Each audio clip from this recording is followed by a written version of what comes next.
He didn't say a word.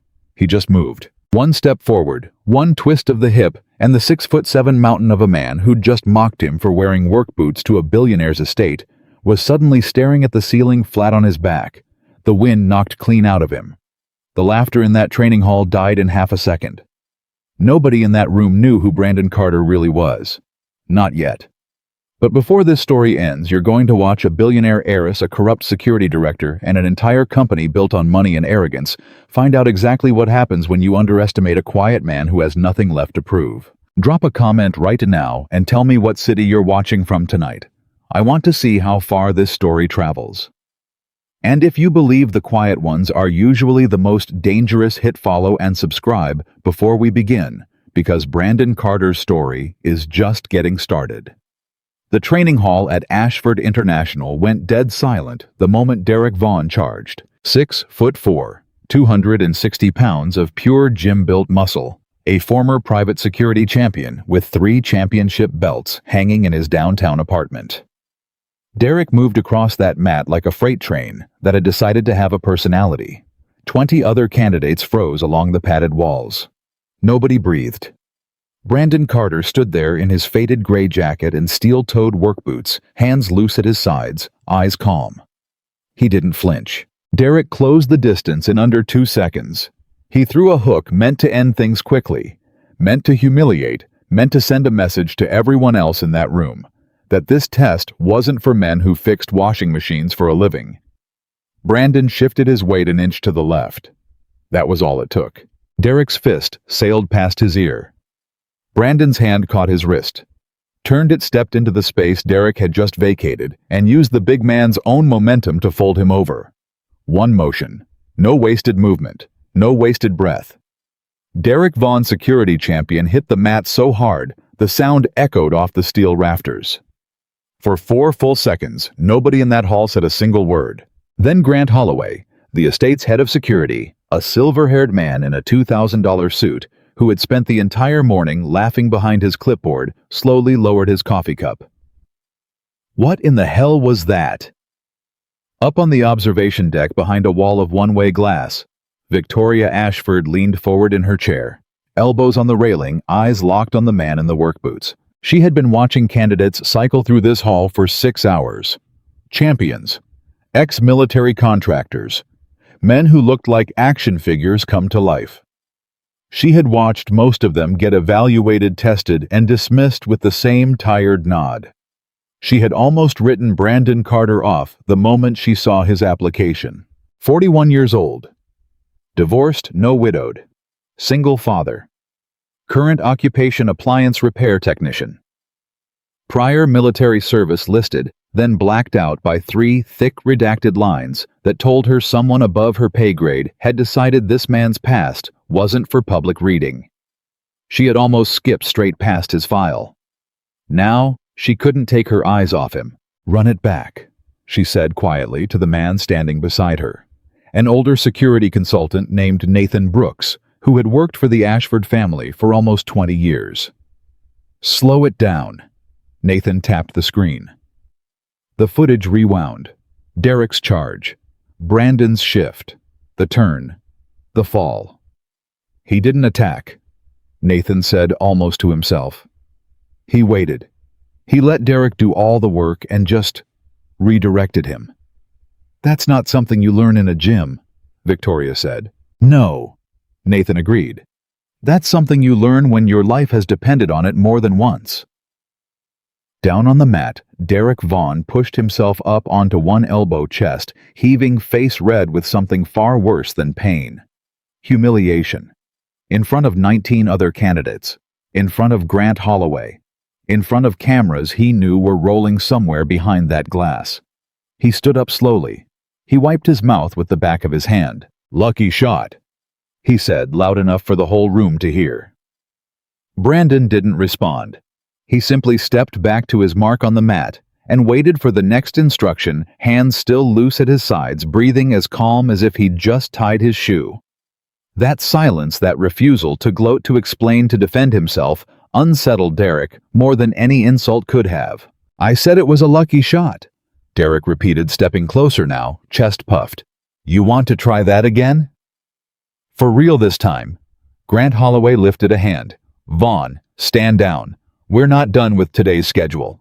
But Derek wasn't looking at Grant. He was looking at Brandon, searching his face for fear, for satisfaction, for anything he could use to make sense of what had just happened. He found nothing. Just two dark, steady eyes that had clearly seen far worse things than an angry man in expensive workout gear. "Who even is this guy?" someone muttered from the sideline. "Repair technician," another candidate answered under his breath. "I heard the front desk talking. Guy fixes washing machines for a living. No idea why he's even here." The laughter that followed wasn't loud. It didn't need to be. It was the kind of laughter that cuts quieter and deeper, a room full of trained fighters, deciding all at once that the man who had just thrown their champion to the mat still didn't belong among them.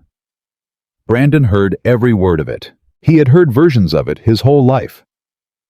6 hours earlier, Brandon Carter's morning had started the way it always did at 5:15 in the morning, in a small kitchen in a small house outside Chicago, making eggs for an 8-year-old girl who refused to eat anything that wasn't extra fluffy.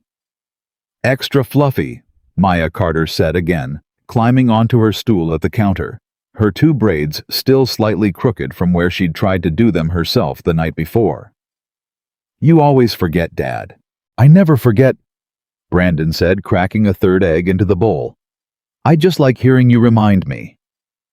Maya narrowed her eyes at him, the exact same look her mother used to give him whenever she caught him being sentimental instead of just admitting he was wrong. "That's a grown-up trick. Mrs. Alvarez does that too. She says, 'I already knew that,' every time somebody tells her something she clearly didn't know." Brandon huffed out something close to a laugh. "You're 8. You're not supposed to be this smart yet." "You're the one who taught me to notice things," Maya said, matter of fact, swinging her feet under the stool. "You said noticing things keeps people safe." Brandon paused with the whisk in his hand for just a second too long. He hadn't meant to teach her that.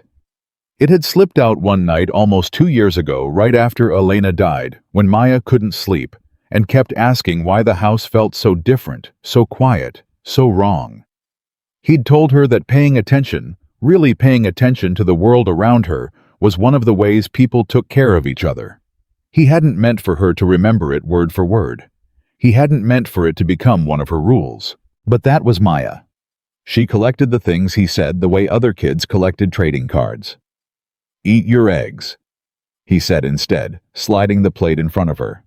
"Extra fluffy, as promised." She grinned and dug in immediately, and for a moment the small kitchen with its chipped countertop and hand-me-down chairs felt like the safest place on earth. Brandon watched her eat and thought not for the first time that everything he had ever survived every night overseas, he wasn't allowed to talk about every version of himself he had buried on purpose, had all been worth it for this. For extra fluffy eggs at 5:30 in the morning, for crooked braids, for an 8-year-old who noticed things. His phone buzzed on the counter. An email notification. Ashford International Security Division candidate evaluation confirmed. He stared at it for a long moment. He almost hadn't applied. A billionaire's private security detail wasn't the kind of job a man like him usually got called back for, not with his current resume listing residential and commercial appliance repair as his most recent work history. But the health insurance Ashford International offered was the kind that covered everything. Every specialist, every therapy session, every single thing Maya might ever need as she got older. And the base salary alone was more than 4 times what he made fixing dishwashers and dryers across 3 counties. He needed stability. He needed a future he could actually promise his daughter instead of hoping for one. He didn't need fame. He didn't need to prove anything to anybody in that building. He just needed this to work. "Dad?" Maya said, syrup on her chin, watching him stare at his phone. "You got that face again." "What face?" "You're thinking too hard face." Brandon slipped the phone into his jacket pocket and smiled at her, the real kind, the kind that reached all the way up into his eyes. "No thinking too hard face today. Today's a good day." "Is it the job interview?" "It's a job interview," Brandon confirmed. "The Bodyguard one." "The Bodyguard one." Maya considered this with the seriousness of a much older person. Are you going to tell them you used to be a soldier? Brandon knelt down so he was eye level with her. This was the part of the conversation they'd had a dozen times before, ever since she was old enough to start asking questions about the scars on his forearms. The way he always sat facing the door in restaurants. The way certain sounds, car backfires, fireworks, slamming doors, made him go still for half a second before he caught himself. Some things, he said carefully, are better left in the past. Not because they're bad, just because they're done. You understand? Maya nodded slowly. Like how you don't talk about Mom's last year. Brandon's chest tightened, but he kept his voice steady. Something like that. Okay, Maya said, and went back to her eggs satisfied, the way only a child who trusted her father completely could be satisfied by an answer that told her almost nothing at all. Brandon stood back up throat tight and finished packing her lunch turkey sandwich apple slices, the note he wrote her every single morning, folded into a small square and tucked beside the napkin. Today's note said, "You noticed the little things again this morning. That's your superpower. Love, Dad." He drove her to school first. He always drove her to school first, no matter what interview or appointment or emergency waited for him afterward. That was the rule he'd made for himself the day Elena passed. Maya came first, always. No exceptions, no matter what. "Good luck at your job thing," Maya said, climbing out of the truck backpack half her size slung over one shoulder. "Thank you, ma'am." "And Dad?" "Yeah." She turned back, squinting against the morning sun. "If they don't pick you, it's 'cause they're dumb, not 'cause you're not good enough." Brandon felt something crack open in his chest, warm and painful at the same time. "Where'd you learn to talk like that?" "You," Maya said simply, and ran off toward the school doors before he could answer. He sat in the truck for a moment after she disappeared inside, hands on the wheel, just breathing. Then he drove north toward the Ashford estate, toward a room full of men who had no idea what they were about to underestimate. The Ashford estate security compound sat 40 minutes outside the city behind gates that required 3 separate clearances just to get through the front checkpoint. Brandon parked his 15-year-old pickup truck between a matte black Range Rover and a cherry red sports car that probably cost more than his house, and he sat there for a second, looking at the mismatch before grabbing his folder and stepping out. The other candidates noticed him the moment he walked through the front doors, not in a friendly way. He felt it immediately, the quick up and down glances, the way conversations paused just slightly as he passed, the way a cluster of men near the check-in desk exchanged a look before one of them leaned over to whisper something to the others. Brandon had spent enough years in enough rooms full of judgment to know exactly what that particular silence meant. He checked in anyway, gave his name, took his visitor badge, found a seat at the far end of the waiting area, and sat with his folder in his lap, back straight, eyes forward. "You lost, buddy?" Brandon looked up. The man standing over him was easily 6'4", built like he lived in a gym, wearing a fitted black training shirt with the sleeves cut off to show off 2 full arms of muscle. His name tag read D. Vaughn. "No," Brandon said evenly. "I'm exactly where I'm supposed to be." Derek Vaughn's eyebrows lifted amused. "You're a candidate for the Ashford detail." "That's right." Derek looked him over again, slower this time, taking in the faded work jacket, the steel-toed boots that had clearly seen actual work, the folder with a repair shop logo, faintly visible on the corner, where Brandon hadn't quite managed to peel off the old sticker. "No offense, man, but this isn't exactly an entry-level gig. You know that, right? This is billionaire protection, Ashford International. Not exactly the kind of place they hire the guy who fixes the vending machine." A few of the other candidates nearby laughed. Brandon didn't answer right away. He'd learned a long time ago that silence made some men more uncomfortable than any comeback ever could. Sure enough, Derek's smile faltered slightly at the lack of response. "I'm just saying," Derek continued, filling the silence himself. "You might be in the wrong building." "I'm in the right building," Brandon said quietly. "Just not what you were expecting." Derek studied him for another second, then shrugged the kind of shrug that said, "Not my problem and good luck, and you're about to get embarrassed all at once." He walked back toward his group, and Brandon heard the murmur of low laughter that followed, heard the words, "repair guy," and "no way," and "waste of a slot." He let it slide off him. He'd trained himself for years to let things slide off him, the same way he'd trained his hands to move faster than his temper. The same way he'd trained himself to sleep through nights that used to be unbearable, one breath at a time, one day at a time, for Maya's sake. At exactly 9 o'clock, a side door opened, and a man in a sharp gray suit stepped into the waiting room, clipboard in hand. Silver hair combed back with military precision, the kind of face that had clearly spent decades deciding who was worthy and who wasn't. "Grant Holloway," the man announced. "Head of Security, Ashford International. Welcome, gentlemen and lady," he added, nodding toward the one woman in the group, a former Secret Service agent named Kendra Ross.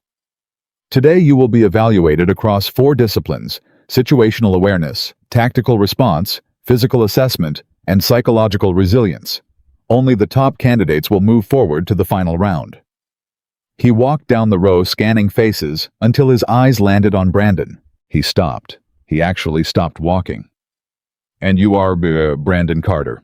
Grant checked his clipboard, flipped a page, checked it again like he expected the name to change if he looked hard enough. Carter, appliance repair technician." He said the words slowly, like he was tasting something unpleasant. He looked up and for the first time addressed the entire room instead of just Brandon. Are we really testing a single father who fixes broken machines for a living against former Special Forces operators and championship-level security contractors?" The room erupted. Not scattered laughter this time. Full, open, unashamed laughter, the kind that fills a room and bounces off the walls and makes the person being laughed at feel every single inch of the space between himself and everyone else. Brandon sat perfectly still. His hands didn't shake. His jaw didn't clench.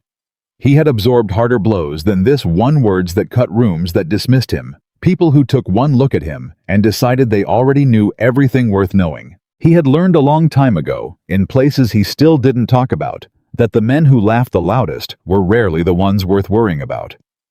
Grant Holloway smirked, clearly pleased with himself, and moved on down the line, calling out names, assigning testing groups, treating Brandon's application like a clerical error someone would eventually correct. Up on the observation deck, unseen by anyone in the waiting room, Victoria Ashford watched the entire exchange with her arms crossed and her jaw tight.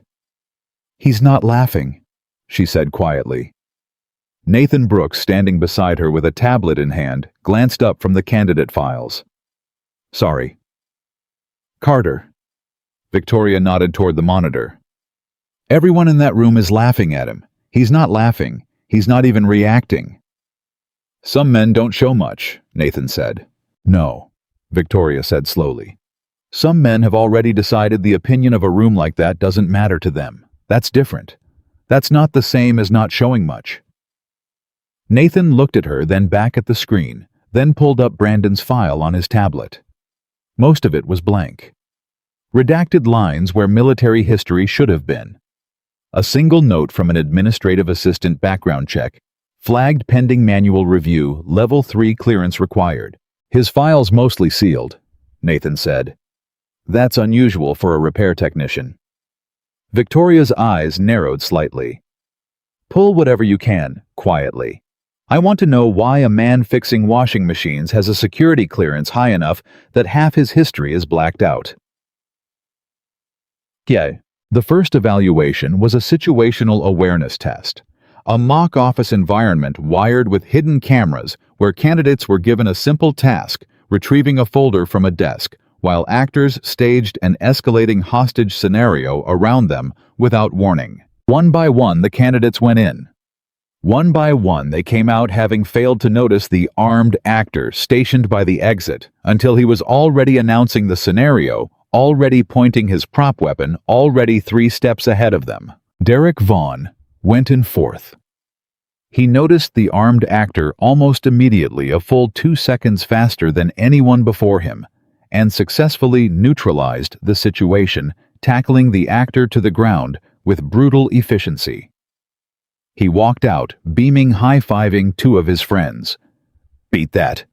he said loud enough for Brandon to hear from across the room. Grant Holloway called Brandon's name last. Brandon walked into the mock office without hesitation. The moment the door shut behind him, his entire posture shifted, not dramatically, not visibly to anyone who wasn't looking closely, but Victoria was looking closely and she saw it. His shoulders dropped a fraction. His eyes moved in a slow, deliberate sweep across the room, door positions, window angles, furniture that could be used as cover. The two actors seated at desks who were pretending to work but weren't actually typing anything. He hadn't even reached the folder yet, and he had already clocked every exit.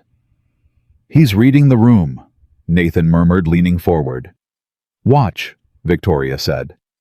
Brandon crossed to the desk, picked up the folder, and in the same motion, without breaking stride, without any change in his expression, he pivoted his entire body 90 degrees to place himself between the desk and the door the armed actor was about to come through. The actor stepped in, 3 seconds later, gun raised, shouting the scripted lines about a hostage situation.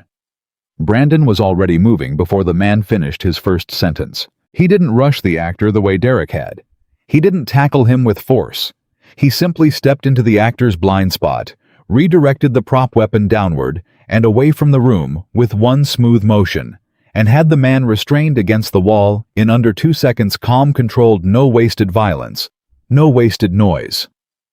The scenario ended. The actor, slightly stunned, gave the thumbs-up signal to the observation booth. Silence. Grant Holloway checked his stopwatch, checked it again, frowned like the numbers were personally insulting him. "That's..." He cleared his throat. "That's faster than anyone else today." "By how much?" Victoria asked over the comms. Nathan checked the readout. "By almost a full second and a half. And he did it without engaging in unnecessary force, textbook de-escalation and neutralization. That's not just training, Victoria. That's instinct built from doing this for real. Multiple times." Victoria said nothing for a long moment, watching Brandon walk calmly out of the mock office, not celebrating, not looking for approval, simply returning to his seat at the far end of the waiting room like nothing unusual had happened at all. "Pull his file again," she said quietly. "All of it. I don't care what clearance it takes. I want to know who Brandon Carter really is before this day is over." By early afternoon, the whispers about Brandon had changed shape. They hadn't stopped. If anything, they'd gotten louder, more pointed, uglier around the edges, but they weren't quite laughter anymore. Something closer to unease had crept into the room. Candidates who had dismissed him that morning now watched him sideways, trying to figure out what they'd missed. Derek Vaughn, in particular, couldn't let it go. "Lucky, Red," he said, sitting down uninvited in the chair beside Brandon during the lunch break, tossing a protein bar wrapper onto the table between them. "That's all that was. You got lucky on the timing." "Maybe," Brandon said, not looking up from the water bottle in his hands. "You don't talk much, do you?" "Not when there's nothing worth saying." Derek's jaw tightened at that, though he tried to cover it with a laugh. "You know what I think? I think a guy who fixes washing machines for a living doesn't accidentally know how to disarm a hostage taker in under 2 seconds. I think you're hiding something." Brandon finally looked up, meeting Derek's eyes directly for the first time all day. There was nothing aggressive in his expression. No challenge. Just a kind of tired patience, the look of a man who had been sized up and dismissed and underestimated more times than he could count, and had long since stopped needing anyone's approval to know exactly who he was. "Everybody's hiding something," Brandon said quietly. "Some of us just choose not to advertise it." Derek opened his mouth to respond, but before he could, Grant Holloway's voice cut across the room, calling the next group forward. "Vaughn, Carter, Ross, you're up for the final physical assessment before we break for the day. Training hall, 5 minutes." Derek stood, straightened his shirt, and looked down at Brandon with something between suspicion and outright hostility. "This one's not a simulation, Carter. This one's real contact. Let's see if your luck holds up when there's an actual person on the other end of it." Brandon stood too slow and unhurried and gathered his folder without a word. He thought about Maya, about her crooked braids, and her note-folded lunch, and the way she'd told him, if they don't pick you, it's 'cause they're dumb, not 'cause you're not good enough. He thought about Elena, about the promise he'd made standing beside her hospital bed in the last week of her life. A promise that had nothing to do with money or status, and everything to do with being present, being safe, being enough for their daughter, no matter what it cost him. He thought about the years before. That years he didn't talk about, years that had taught him exactly how fast a room could turn violent, exactly how much damage overconfidence could cause, exactly why the loudest man in the room was so rarely the most dangerous one.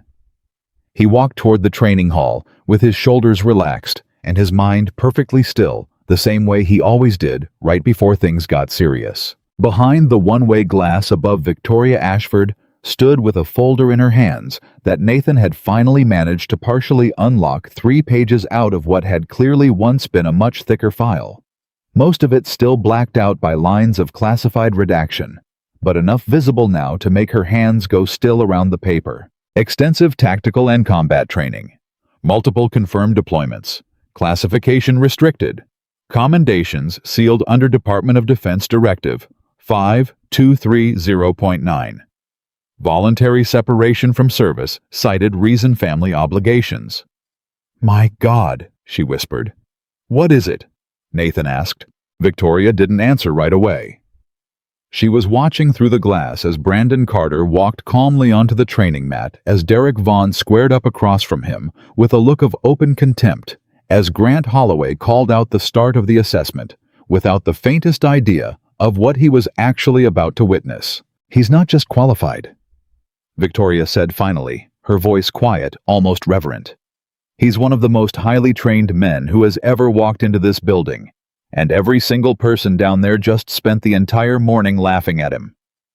Down on the mat, Derek Vaughn cracked his neck side to side, grinning at the small crowd that had gathered to watch. "Don't hold back on my account," Derek said loud enough for the whole room. "I've been waiting all day to see what the repair guy's really made of." Brandon rolled his shoulders once settled into a relaxed, unassuming stance, and said nothing at all. He didn't need to.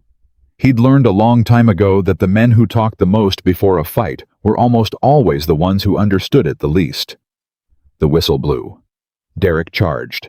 And this time, everyone in that room, the laughing candidates, the smug security director, the billionaire heiress watching from behind the glass, was about to find out exactly what kind of man they had spent the entire day underestimating. He came in fast, faster than he had in the earlier warm-up drills, faster than a man his size had any business moving, driving off his back foot with the full weight of 260 pounds behind a hook aimed at the side of Brandon's jaw. It was the kind of punch that had ended fights in actual title bouts. It was the kind of punch Derek had thrown 100 times in 100 rings, always with the same result. Brandon's world went quiet the way it always did in moments like this. Not slow motion, not the movie version of it. Just quiet, clear. Every unnecessary thought stripped away until there was nothing left but distance-angle timing, and the small patient voice in the back of his mind that years of training had carved so deep it no longer felt like thinking at all. It felt like breathing. He shifted his weight a half second before the punch would have connected not away from Derek, but into the space Derek's own momentum had already abandoned. His right hand caught Derek's wrist as it passed his ear, redirecting rather than resisting, using the big man's own speed against him instead of trying to match it. His left hand found Derek's shoulder. One step forward, hips turning, weight dropping low. Derek's feet left the mat before his brain even registered that something had gone wrong. He hit the ground on his back with a sound that seemed to shake the rafters, all 260 pounds of him, driven flat by a man he'd spent the entire morning calling a repair guy. The training hall went silent. Nobody moved. Nobody breathed. 20 candidates who had laughed together that morning now stood frozen, staring at the man on the mat, and the man standing calmly over him, trying to reconcile what they'd just seen with everything they thought they already knew. Brandon stepped back, giving Derek room, hands still loose and open, no aggression in his posture at all, the same quiet stillness he'd carried into the room that morning. Derek lay there for a moment, chest heaving, staring up at the ceiling like it had personally betrayed him. Then slowly, humiliation burning brighter than the pain, he pushed himself up. "Lucky shot," he said again, the same 2 words he'd say a dozen more times before the day was through, as if repeating them enough could make them true. Grant Holloway lowered his coffee cup with a hand that wasn't quite steady, staring at the man in the faded work jacket and steel-toed boots as though seeing him for the very first time. And behind the glass above Victoria Ashford closed the redacted folder in her hands, watching Brandon Carter return to his mark on the mat with the same calm patience he'd carried all day, and understood in that moment that she was no longer looking at a candidate for a job. She was looking at the one person in that entire building who had absolutely nothing left to prove and everything left to protect. Derek Vaughn wasn't done. He came up off the mat with his jaw set and his eyes burning, and before Grant Holloway could get a single word out before anyone in that stunned, silent room could react, Derek lunged forward again. No signal, no whistle, no permission from anybody standing on the sidelines. "Vaughn, stand down!" Grant started. Too late. Derek swung wide this time, sloppy with rage instead of calculation, the kind of punch a man throws when he's stopped thinking about winning and started thinking only about not losing in front of everyone he knows. Brandon didn't even step back. He caught the punch an inch from his face, palm flat against Derek's fist, absorbing the force straight down through his own arm and into the mat beneath his boots. In the same motion, his other hand found the inside of Derek's elbow, and with barely more effort than it takes to close a door, he turned the big man's own arm against him and put him back on the ground faster, harder, cleaner than the first time. The whole exchange lasted under 2 seconds. Derek lay there again, staring up at the same ceiling, breathing hard humiliation, now curdling into something uglier. He started to push himself back up, jaw-clenched hand, balling into a fist, clearly ready to go a 3rd round, whether anyone allowed it or not. Brandon crouched down beside him, not close enough to be a threat, just close enough to be heard. "It's over," he said quietly. Nothing dramatic in his voice, no triumph. If anything, there was something almost gentle in it, the tone of a man talking someone down off a ledge, rather than a man gloating over a fallen opponent. Derek froze, fist still raised, eyes locked on Brandon's face, searching for mockery, and finding none. "I could have hurt you both times," Brandon said low enough that only Derek and the few candidates closest to them could hear. "I didn't want to. That's not the same as not being able to. Remember that difference. It matters." Then he stood, offered his hand. For a long, strange moment, Derek just looked at it. The room held its breath, waiting to see whether pride would win out over whatever had just cracked open in Derek Vaughn's chest. Then slowly, reluctantly, Derek reached up and let Brandon pull him to his feet. He didn't say thank you. He didn't apologize. But he didn't shake Brandon's hand off right away either, and for a man like Derek, that was its own kind of surrender. Grant Holloway cleared his throat loudly, clearly scrambling to reassert some kind of control over a room that had just watched its social order collapse in the span of 4 seconds. "Well," Grant said, forcing a laugh that fooled absolutely nobody. "That concludes the physical assessment portion. Take 15 minutes. We'll reconvene for the psychological evaluation." Candidates began drifting off the mat in 2s and 3s, murmuring, glancing back at Brandon with expressions that had shifted from mockery into something closer to wariness, the specific, careful respect people give something they no longer understand. Kendra Ross, the former Secret Service agent who'd been quietly watching the entire exchange from the edge of the mat, fell into step beside Brandon as he walked toward the water station. "That was textbook," she said. "Redirect, not resist. Most guys in this business never unlearn the instinct to meet force with force. Where'd you train?" "Here and there," Brandon said. Kendra studied him for a second, clearly recognizing a dead end when she heard one, and let it go with a small, knowing smile. "Fair enough. I respect a man who doesn't need to explain himself." Brandon nodded, grateful, and reached for a paper cup at the water station. Behind him, Grant Holloway's voice cut sharp and sudden across the room. "Carter, my office, now!" Grant's office sat just off the main training hall. A glass-walled room that made privacy technically possible, but visually impossible, which Brandon suspected was exactly the point. Grant wanted an audience for whatever came next, even if that audience was only the candidates who could see through the glass without hearing a word. "Sit," Grant said, not looking up from the folder in his hands. Brandon sat. Grant let the silence stretch for a long moment, flipping through pages that Brandon recognized upside down as his own application. He watched Grant's eyes move across the redacted lines, the black bars where his service record should have been the single line that read, "Voluntary separation, family obligations," and nothing else. "You want to explain this?" Grant finally said, tapping the blacked-out section. "Not particularly," Brandon said. Grant's head snapped up. "Excuse me, it's classified," Brandon said evenly. "That's what classified means. I can't explain it because I'm not allowed to, and honestly, sir, even if I were allowed, I don't think it's any of your business what I did or didn't do before I started fixing washing machines for a living." A muscle jumped in Grant's jaw. "Everything about a man's past is my business when that man wants to protect Victoria Ashford's life. You understand that, right? I don't hand a loaded weapon to somebody without knowing exactly what it's loaded with." "Then pull my clearance level," Brandon said. "Run it through whatever channel your security office is authorized to use. If Ashford International has the clearance to see it, they'll see it. If not, that's the system working exactly the way it's supposed to." Grant leaned back in his chair, studying him. Something calculating, moving behind his eyes that had nothing to do with genuine concern for security protocols. "You know what I think, Carter? I think a man doesn't bury his own history unless there's something in it he's ashamed of." Brandon met his eyes without blinking. "Or unless there's something in it that isn't mine to share. Some of the men I served with are still active. Some of what I did is still classified for reasons that have nothing to do with shame, and everything to do with keeping people alive. I'm not going to compromise that to satisfy your curiosity, sir. Not today, not ever." For a moment, something flickered across Grant's face. Not respect exactly, but a kind of grudging recalculation, the look of a man realizing his opponent wasn't going to fold the way he'd expected.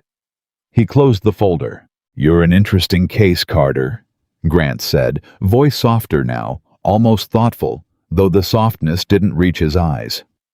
"A man with your obvious skill set doesn't usually end up fixing dryers in the suburbs. Makes me wonder what really happened to make you walk away from whatever you were doing before." "My wife got sick," Brandon said simply. "And then she died.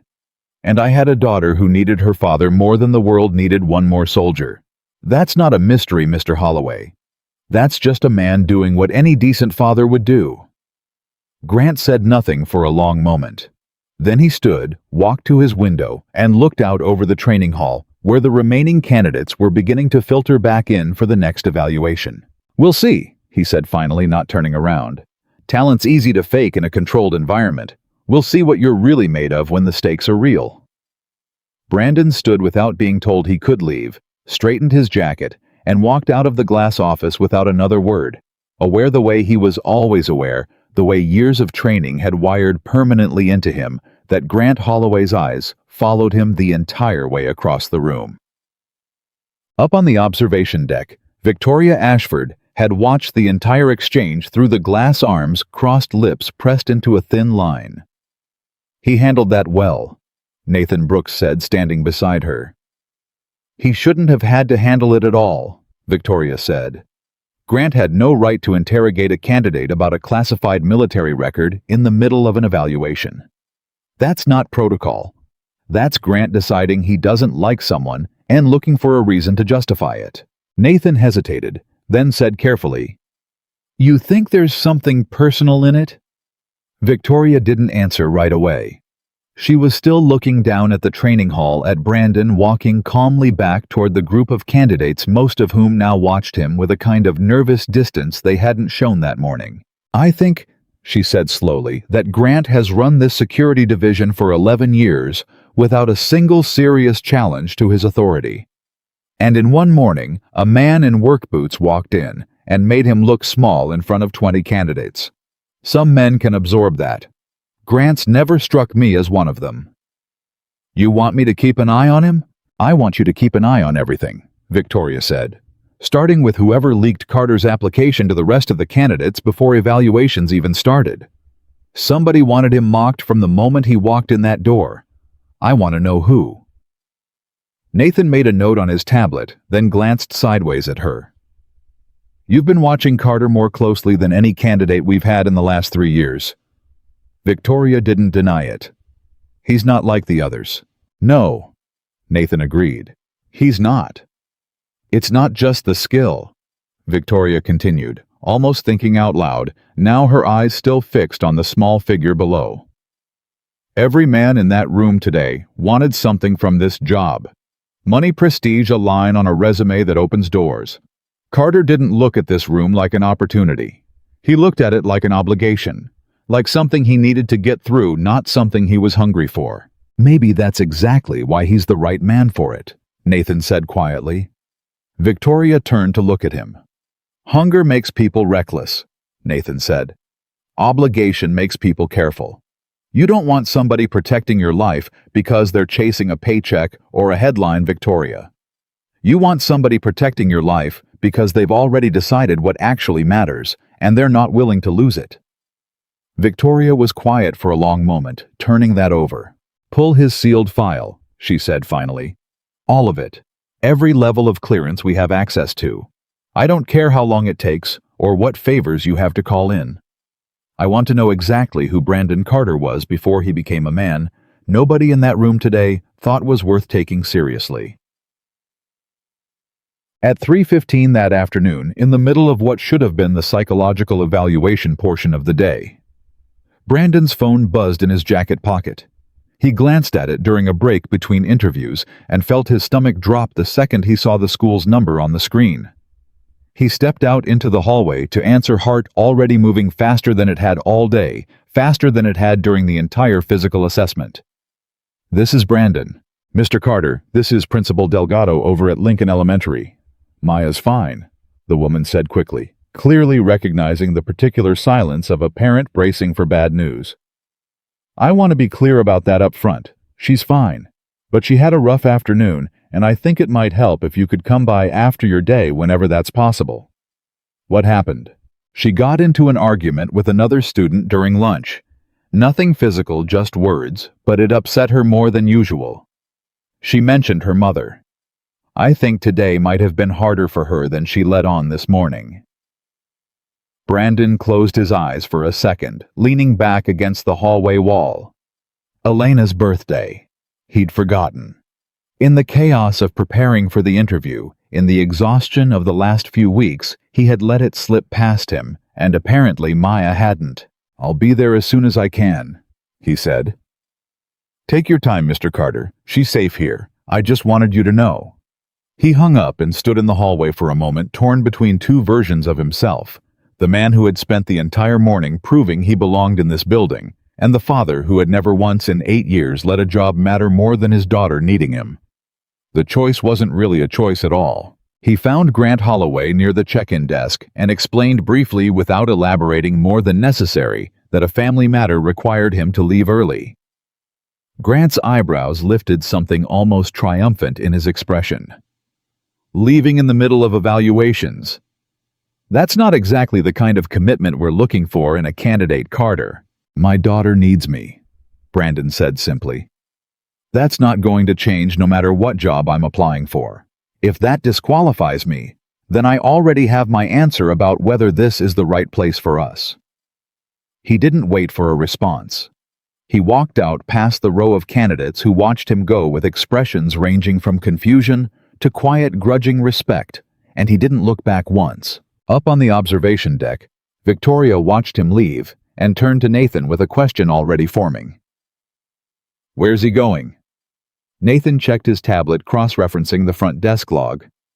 Family emergency, apparently. He didn't give details. Follow up, Victoria said. Discreetly. I want to know if this is real or if it's an excuse. But even as she said it, some part of her already knew. She had watched this man all day. She had watched him absorb humiliation without flinching, absorb violence, without escalating it, absorb an interrogation about his own sealed past without losing his composure once.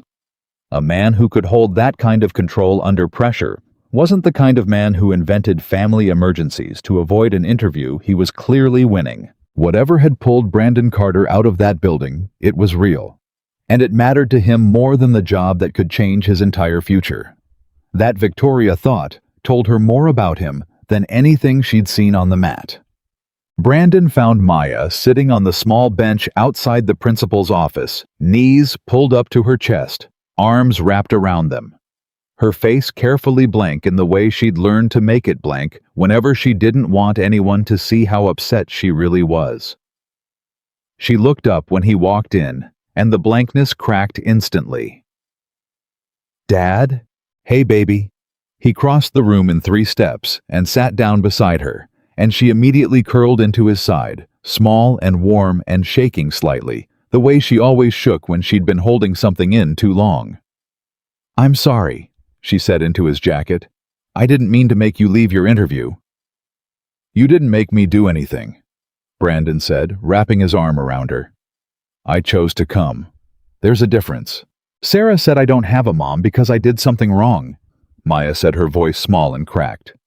"She said that's why moms leave, because kids do something wrong." Brandon felt something hot and furious rise up in his chest, quick and sharp, the same instinct that had once made him move fast in rooms full of danger. He pushed it down, breathed through it, because Maya didn't need his anger right now. She needed something steadier than that. "Look at me," he said gently. She lifted her tear-streaked face. "Your mom didn't leave because of anything you did." Brandon said each word deliberate, each word chosen with the same care he'd used 100 times before, because some truths had to be repeated as many times as it took for a child's heart to actually believe them. "Your mom got sick. That's all. That's the whole reason, and it has nothing to do with you, and it never will. You didn't do anything wrong. You were never anything but exactly what she wanted. Then why do I feel like it's my fault sometimes?" Brandon pulled her closer, resting his chin on top of her head. "Because grief doesn't always make sense, baby. Sometimes it just sits in your chest and looks for somewhere to put itself, and sometimes it lands on the wrong thing, even when your heart knows better. That happens to me too. Some days I still catch myself wondering if there was something I could have done differently. There wasn't. But the wondering shows up anyway." Maya was quiet for a long moment, processing that the way she processed everything, slow and careful and thorough. "Is that why you go still sometimes?" she asked. "When you hear loud noises?" Brandon's breath caught slightly. He hadn't realized she'd noticed that hadn't realized how closely she watched him, even in moments he thought were private. "Something like that," he admitted. "Because of stuff you did before I was born, the soldier stuff." "Some of it, yeah." "Was it scary?" Brandon considered how to answer that honestly, without handing his 8-year-old daughter a weight she wasn't ready to carry. "Sometimes," he said finally. "But I always came home. That's the part that matters.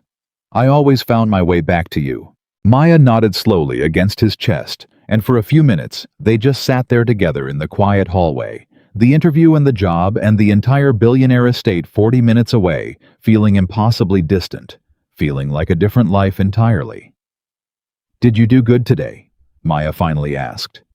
At the interview, Brandon thought about the training hall, about Derek Vaughn hitting the mat twice, about Grant Holloway's narrowed eyes, and pointed questions about the strange, unreadable presence he'd felt watching from somewhere behind that observation glass all day, a presence he couldn't have explained if someone had asked him to.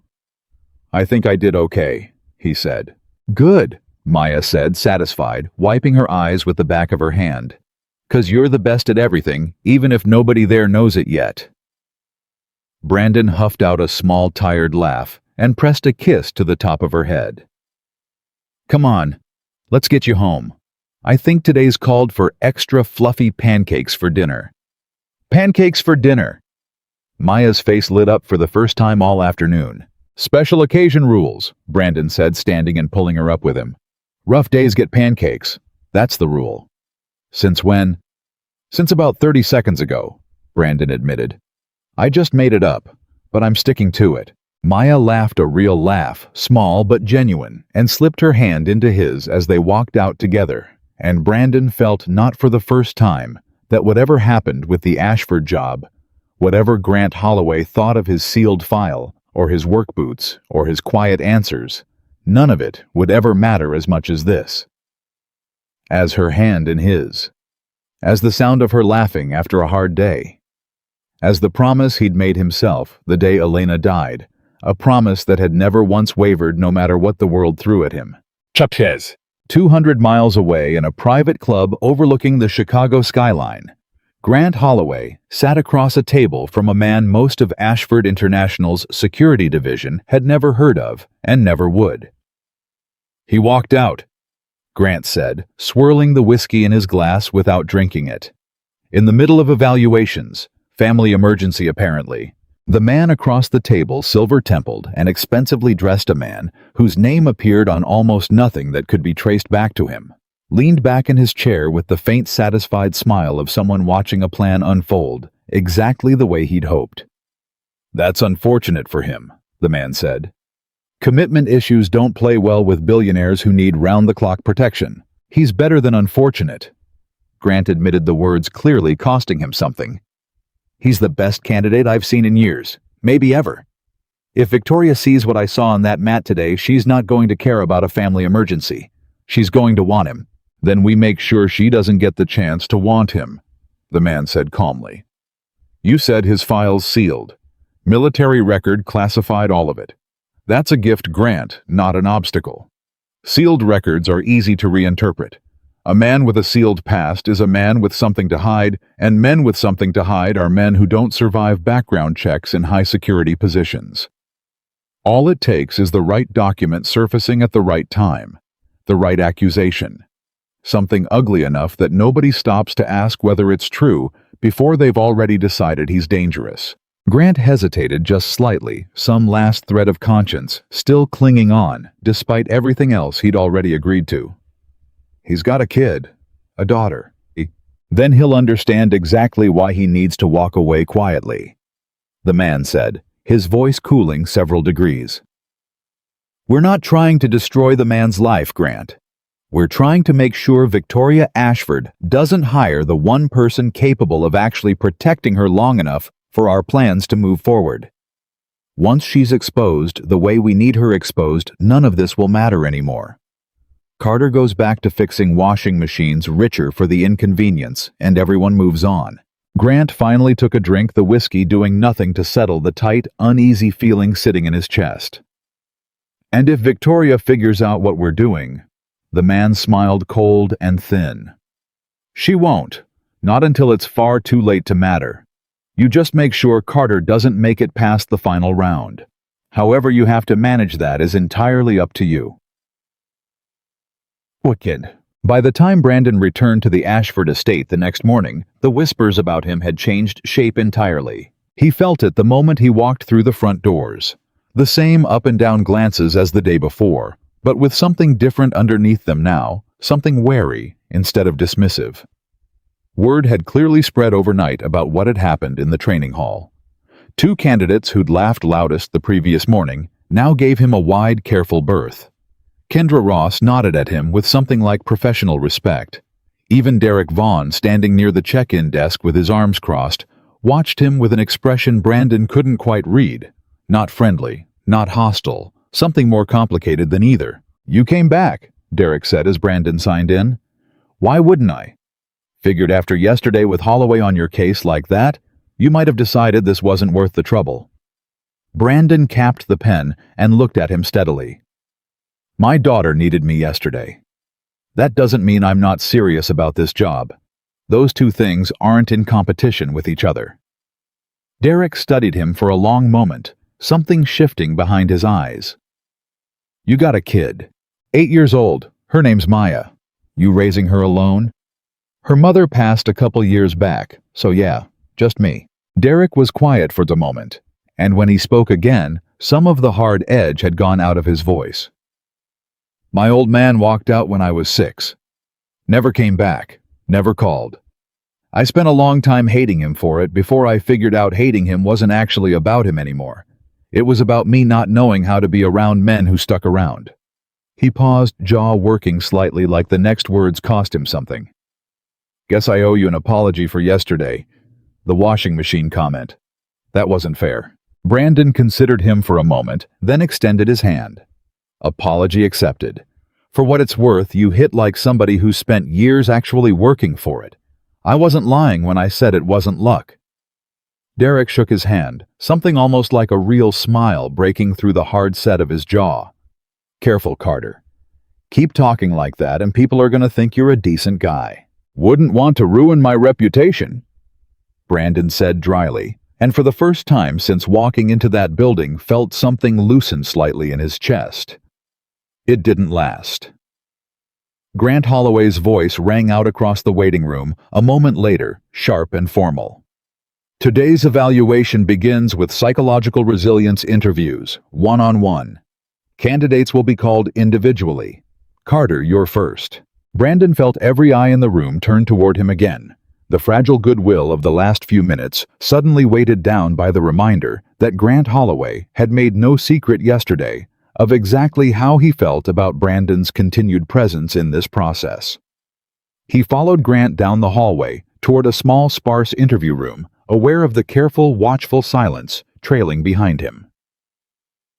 The interview room held a single table, 2 chairs, and a camera mounted discreetly in the corner, its red light blinking steady and constant. Brandon sat across from Grant, hands folded on the table posture, relaxed but alert, the way he'd learned to sit in rooms where every word mattered more than it seemed to.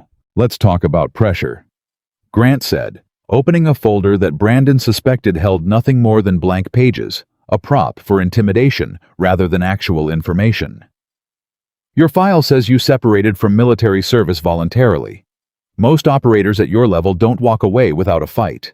Command doesn't like losing assets like you. So tell me, Carter, what really made you walk? My wife was diagnosed with an aggressive cancer 18 months before she passed, Brandon said evenly. I requested compassionate reassignment. It was denied twice due to operational necessity. The third time I didn't request. I resigned. Just like that.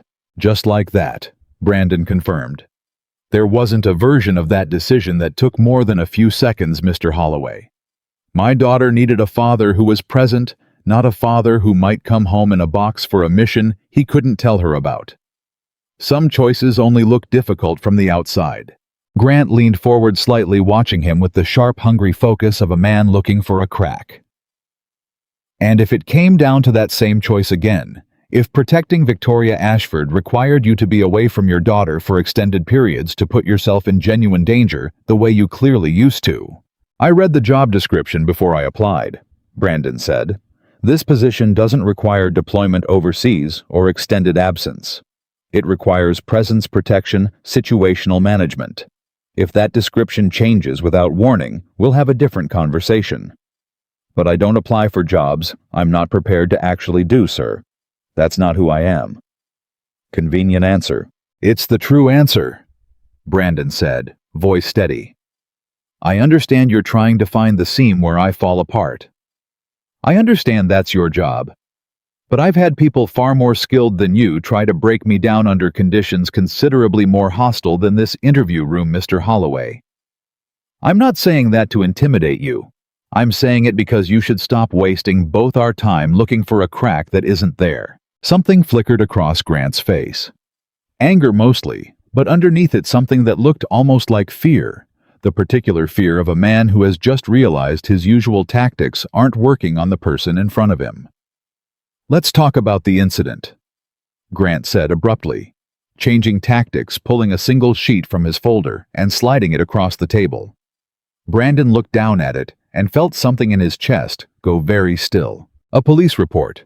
Old, faded, a date from nearly 10 years ago, his name at the top. You want to explain this? Grant asked, something almost triumphant creeping into his voice now. Brandon looked up slowly, meeting Grant's eyes, and for the first time all day something hard and unmovable settled into his expression. Not anger, not defensiveness, but the calm, immovable certainty of a man who had already made peace with the worst thing anyone could say about him, because he knew better than anyone in that room exactly what had really happened. "Yes," Brandon said quietly. "I'll explain it, but you should know before I do, Mr. Holloway pulling that file wasn't part of any standard background check. That's a sealed, juvenile-adjacent civil matter that required a specific request to access. Somebody went looking for something to use against me. I'd like to know who." Grant's composure slipped for just a fraction of a second, barely noticeable, but Brandon had spent a career noticing exactly the things people tried hardest to hide. "Answer the question, Carter." Brandon held his gaze for a long moment, then began to speak, his voice level, unhurried, carrying the particular calm of a man who had told this story to himself 1,000 times in the dark, and had finally, after years, stopped flinching from it. "9 years ago, 2 men broke into my house while my wife was recovering from her first round of chemotherapy," he said. "She was too weak to fight back. My daughter was 2 years old, asleep in the next room. I came home from a late shift and found them in my living room. One of them had a weapon. I neutralized the threat before either of them could hurt my family. The report you're holding is from that night. What it doesn't show you, because the outcome was sealed to protect my family's privacy during an active investigation, is that all charges against me were dismissed within 6 weeks. The men who broke in were both convicted. I was cleared. Completely. That's not a secret I've been hiding, Mr. Holloway. That's a nightmare I survived, and I don't appreciate it being waved in my face like evidence of something ugly in my character." The room was silent for a long moment. Grant sat back slowly, some of his earlier confidence visibly draining out of him, though whatever calculation was still running behind his eyes hadn't stopped entirely. "We'll need to verify that," he said finally, voice quieter now. "Verify it," Brandon said. "Every record exists, every piece of it. I have nothing to hide, and I never have. The only thing I've ever protected in my life is my family, Mr. Holloway. If that's disqualifying in your eyes, then I already have my answer about whether I want to work for a company that thinks protecting the people you love is a character flaw." He stood without being told the interview was over, and walked toward the door. Grant's voice caught him just before he reached it. "Sit back down, Carter. We're not finished." Brandon turned, hand still on the door handle, and looked back at him with an expression that carried more weight than any raised voice could have managed. "With respect, sir," he said quietly, "I think we are." He walked out, leaving Grant alone in the small room with his prop folder and his fading composure, and made his way back toward the waiting area, unaware that behind the observation glass, 1 floor above Victoria Ashford, had watched the entire interview in silence. Her hands gripping the railing so tightly, her knuckles had gone white. A slow, cold understanding, beginning to take shape in her mind, about exactly what kind of man Grant Holloway really was, and exactly how far he might be willing to go to keep Brandon Carter out of her life. Victoria didn't move for a long time after Brandon walked out of that interview room. She stood at the observation glass with her hands still gripping the railing, replaying the last 10 minutes in her mind, the police report Grant had produced, like a magician pulling a rabbit from a hat, the way his voice had shifted from professional skepticism into something closer to hunger the moment he thought he'd found a weapon he could use. She had run this company's security division reviews for 6 years.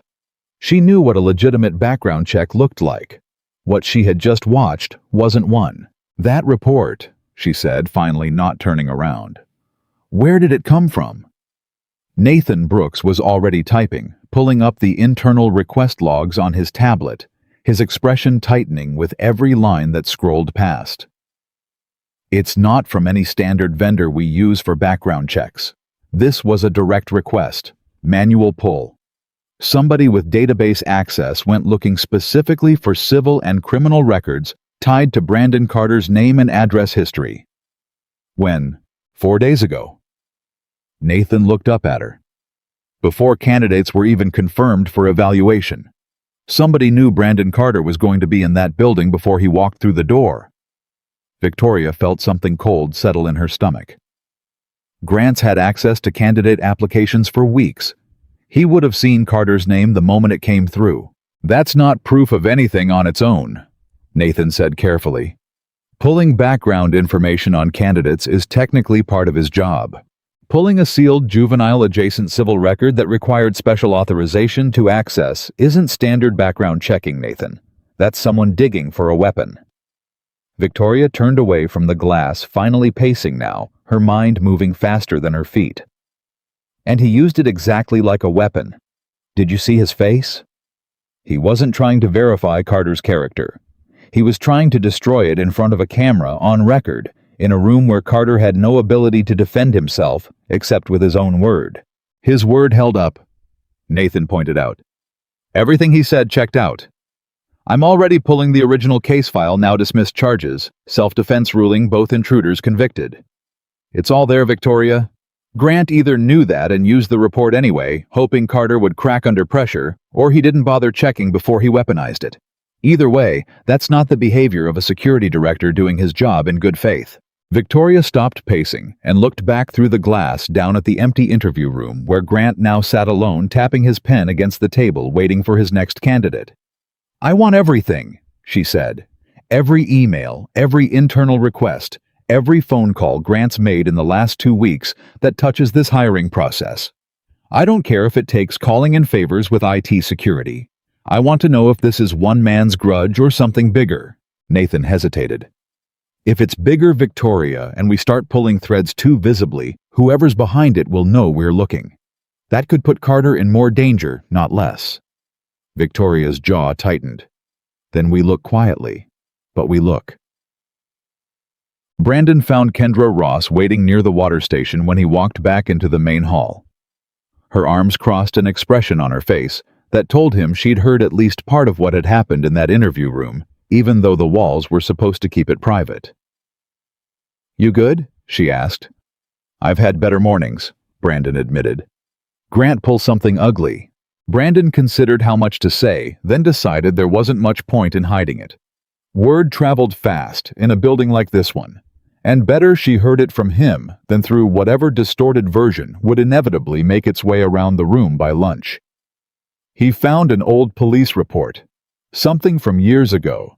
Tried to use it like I was hiding a crime. Kendra's expression darkened. Was it real? The report was real. What happened wasn't a crime. Somebody broke into my house while my wife was sick. I stopped them. Charges got dismissed within 6 weeks, both men convicted instead. I told him that. Whether he believes me is his problem, not mine. Kendra studied him for a long moment, something shifting behind her eyes. Not doubt, but calculation, the look of a former federal agent running probabilities. That report shouldn't have been accessible to a private security director doing routine candidate screening. Sealed, juvenile-adjacent civil records require judicial authorization to unseal even for background check purposes. Somebody either has connections most security directors don't have, or somebody wanted that information badly enough to go outside normal channels. You think Grant's got help? I think, Kendra said slowly, that in 11 years running federal protective details I learned that men who go to that much trouble to dig up a weapon usually already know exactly who they're planning to use it on. This wasn't curiosity, Carter. This was preparation. Brandon absorbed that in silence, turning it over, feeling the same old instinct rise up in his chest.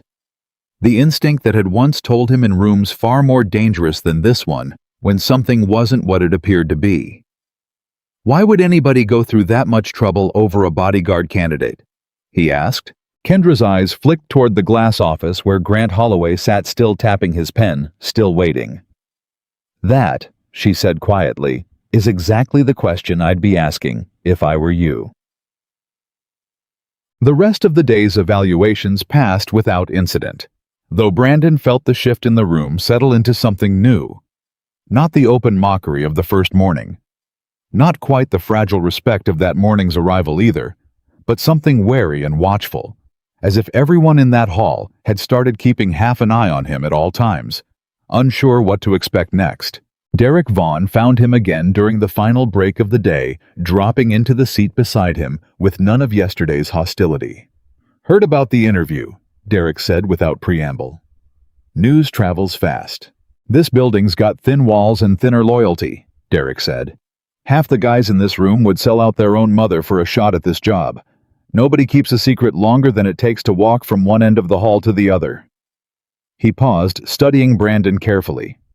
"For what it's worth, whatever Holloway pulled on you, most of the guys here don't buy it. You've spent 2 days proving exactly who you are on that mat. A 10-year-old police report doesn't undo that." Brandon looked at him, surprised by the sincerity in it. "Didn't expect you to be the one saying that." "Yeah, well." Derek shrugged, some of his old bravado creeping back in, though gentler now, tempered by whatever had shifted in him that morning. "Turns out, getting thrown on your back twice by a guy half your ego's size has a way of adjusting your perspective on things." Brandon huffed out a quiet laugh, and for a moment, something almost like camaraderie passed between them. Two men who'd started this process as rivals, and were slowly, cautiously becoming something closer to allies. "Can I ask you something?" Derek said. "Go ahead. Why do you want this job so bad? You could probably find security work somewhere with less scrutiny, less digging into your past. Why fight this hard for a position that's clearly gone out of its way to make you feel unwelcome?" Brandon considered the question for a long moment, turning it over the way he turned over most things before answering. "Because my daughter deserves better than what I can give her fixing dishwashers 3 counties a day," he said finally. "Because the benefits this job offers could change her entire future. And because—" He paused, something quieter entering his voice. "Because I spent a long time believing that walking away from who I used to be meant giving up on ever using what I know how to do again. I thought protecting people was something I'd left behind when I came home. Maybe this job is a chance to find out that's not true. That I can still do the thing I was built for without it costing me the thing that matters most." Derek was quiet for a moment, absorbing that. "That's a heavier answer than I expected. You asked a heavier question than you probably meant to." Derek laughed low and genuine. "Fair enough." That evening, Victoria Ashford sat alone in her study, 3 separate laptop screens glowing in front of her, each one displaying a different thread of the investigation Nathan had spent the afternoon quietly assembling.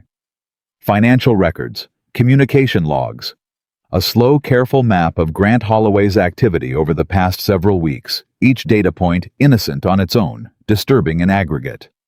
A knock at her door pulled her attention away. "Come in." Nathan stepped inside, a folder tucked under his arm, his expression carrying the particular weight of a man who had found something he wished he hadn't. "Talk to me," Victoria said. 3 weeks ago, Grant had 2 phone calls with a number that traces back to a shell company registered in Delaware. Nathan said, sitting down across from her, opening the folder. "The shell company's ownership is buried under 4 layers of holding entities, but I managed to trace enough of it to find a connection." He slid a printed page across the desk. "Marcus Whitfield." Victoria's blood went cold. "Whitfield Capital has been trying to force a hostile acquisition of Ashford International's logistics division for over a year," she said slowly. "My father blocked 3 of their offers before he passed. I've blocked 2 more since taking over. And Marcus Whitfield has apparently decided direct offers aren't working," Nathan said. "So he's found another approach." Victoria stared at the page, her mind racing through the implications, each one worse than the last. "You think Grant's been working for Whitfield this whole time?" "I think Grant's been compromised. Whether it started this whole time or somewhere along the way, I can't say yet. But the timing is too specific to be coincidence. 2 calls with a Whitfield-linked number 3 weeks before the Bodyguard evaluation process even started. And then 4 days before candidates arrive, Grant personally requests a manual, non-standard background pull, specifically targeting Brandon Carter." "Why Carter?" Victoria said, almost to herself. "Out of 20 candidates, why go through that much trouble targeting one repair technician?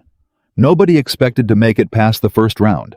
Nathan hesitated before answering, choosing his words carefully.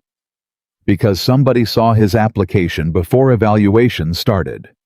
Somebody with access to sealed personnel files recognized exactly what kind of training and history Carter actually has buried under those redacted lines. And somebody realized that a man like that, if hired, would be nearly impossible to compromise, manipulate, or work around later. Victoria sat back slowly, the pieces beginning to align into something she didn't want to see, but couldn't unsee now that it was in front of her. "This was never just a bodyguard hiring process," she said quietly. "No." Nathan agreed. "I don't think it was. They're trying to install someone." Victoria continued, thinking out loud now, the picture sharpening with every sentence. "Someone Grant can control, someone who'll look the other way, or move slowly at exactly the wrong moment. Someone Whitfield can eventually use to get close to me, to my schedule, to information about the acquisition fight. And Brandon Carter." She stopped understanding, landing fully now. Brandon Carter is the one candidate who would never allow himself to be controlled. That's why they went after him. Not because he's the weakest candidate, because he's the strongest one. The one they can't buy, can't intimidate, and clearly can't outfight.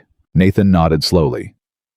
"If I'm right about this, Victoria, Grant isn't just trying to eliminate Carter from consideration anymore. He's protecting an active operation. That makes this considerably more dangerous than a hiring dispute."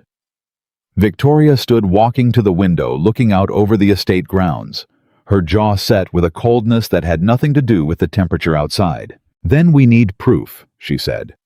"Real proof, not speculation. Something that holds up, something that exposes exactly what Grant's been doing and who he's been doing it for.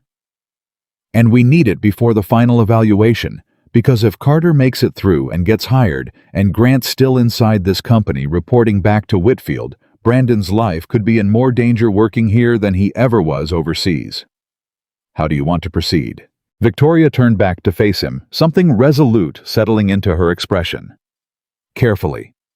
Grant can't know we're on to him yet, not until we have enough to remove him permanently and expose whoever's pulling his strings alongside him. In the meantime, the evaluation process continues exactly as scheduled. I want Carter to have every fair chance to earn this position on his own merit without knowing any of this is happening around him. And if Grant tries something more direct before we're ready, sabotaging the final test, manufacturing another excuse to disqualify him." Victoria's eyes hardened. "Then I'll be watching every second of it, and Grant Holloway is about to learn that underestimating people is a mistake that runs in both directions in this building." 2 days later, the remaining candidates gathered in the training hall for what Grant announced would be the final evaluation before the board made its decision, a live-fire tactical scenario simulating a coordinated attack on a protected principal during a public event, the most demanding and realistic test in the entire process. Only 6 candidates remained: Brandon, Derek, Kendra. 3 others who had survived the previous rounds without major incident. Grant stood at the front of the hall, clipboard in hand. His composure fully restored, whatever unease Brandon's interview had caused, apparently buried beneath a fresh layer of professional confidence. "Today's exercise will test your ability to protect a principal under realistic high-stress conditions," Grant announced. "Ms. Ashford herself has agreed to participate as the protected principal for this exercise, alongside role players simulating both the crowd and the threat actors." A ripple of surprise moved through the small group. Victoria Ashford herself, stepping directly into the exercise rather than watching from behind glass, was unusual. Dangerous even if anything went wrong. Brandon felt something tighten in his chest that he recognized immediately as old familiar instinct. Real principle, real stakes, real consequences. If the scenario's built-in safety measures failed at the wrong moment, he didn't like it. But he understood immediately that a woman like Victoria Ashford, someone who had watched every minute of this process from behind one-way glass, who had clearly noticed things most people in this building never noticed, wasn't doing this by accident. She was testing something specific.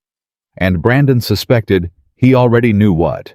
Victoria stepped into the hall a few minutes later, dressed simply. No entourage, no visible security beyond the exercise's role players, positioned discreetly around the mock event space that had been constructed at the far end of the training hall. A small stage, a rope line, a scattering of extras playing the role of a crowd. "Good morning," she said, addressing the 6 remaining candidates directly for the first time since evaluations began. I know most of you have only seen me through glass over the last several days. I wanted to change that today. If one of you is going to be responsible for my safety, I'd like to know what it actually feels like to trust you with it." Her eyes moved across the small group and landed briefly on Brandon.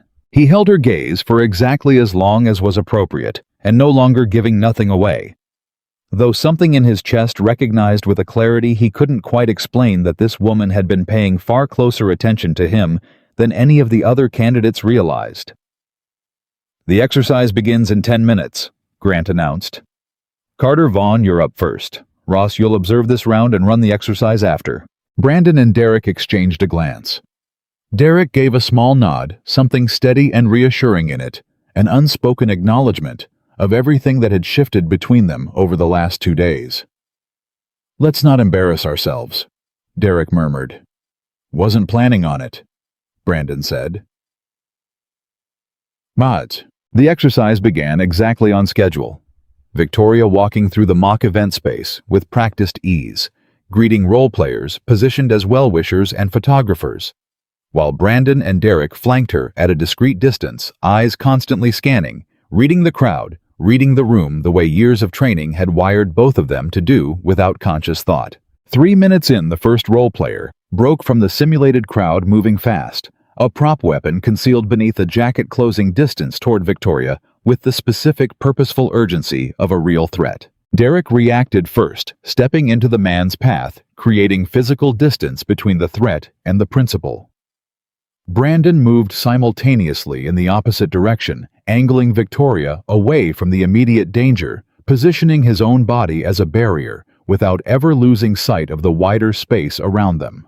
"Second threat, north corner," Brandon said quietly, spotting a second role player emerging from behind the mock stage, exactly as the training scenario's design intended: a coordinated multi-angle attack meant to overwhelm a single-point response. Derek's head snapped toward the new direction, momentarily splitting his attention between the first threat and the second, exactly the kind of hesitation the scenario was designed to expose. Brandon didn't hesitate.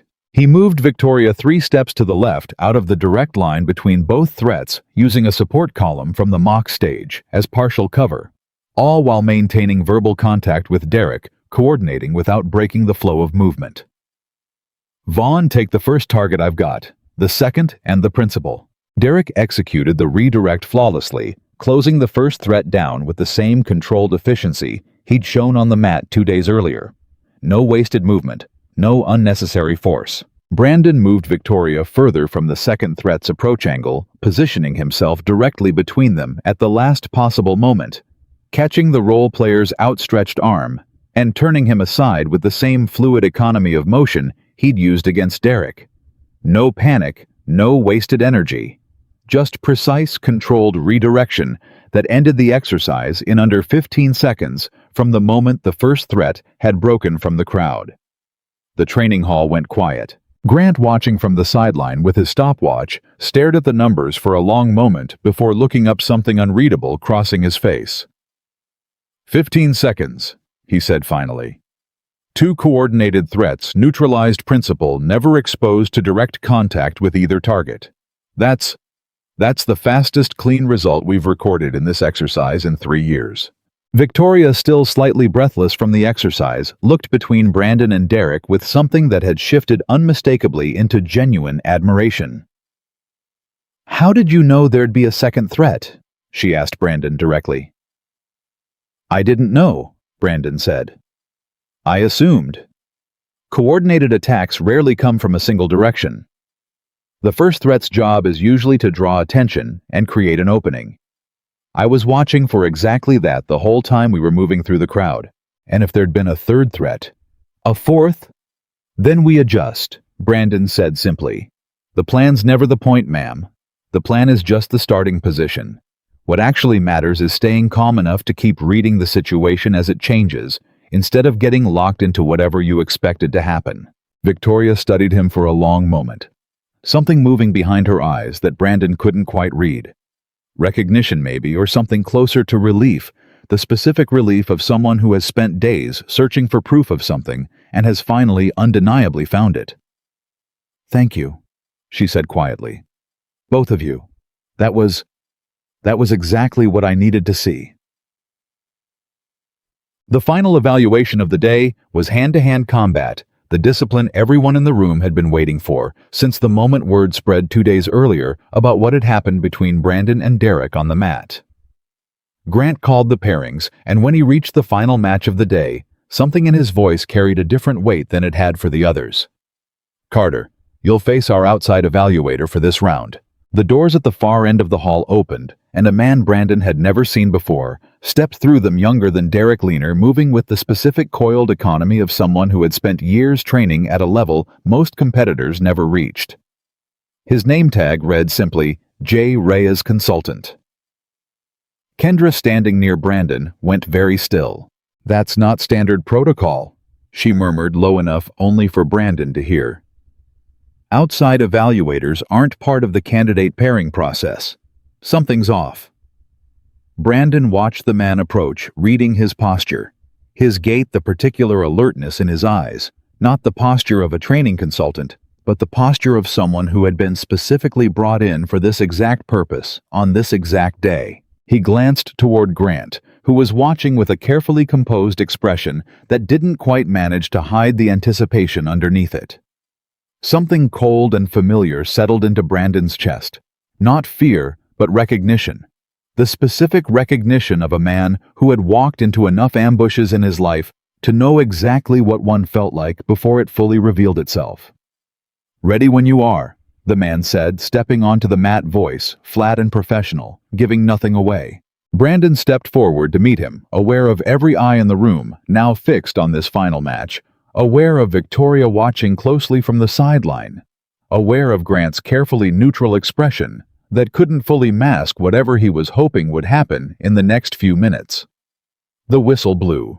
The man came in faster than Derek, faster than anyone Brandon had faced in this building, with a precision and control that immediately confirmed Kendra's instinct that this wasn't a standard training consultant at all. Brandon's training took over instantly, the years of experience folding seamlessly into the present moment, every unnecessary thought stripped away, until there was nothing left but distance, timing, and the small, steady certainty that had carried him through far more dangerous rooms than this one. The man threw a combination fast, technical, clearly designed to test reaction speed under real pressure, rather than simply overpower through size the way Derek had tried.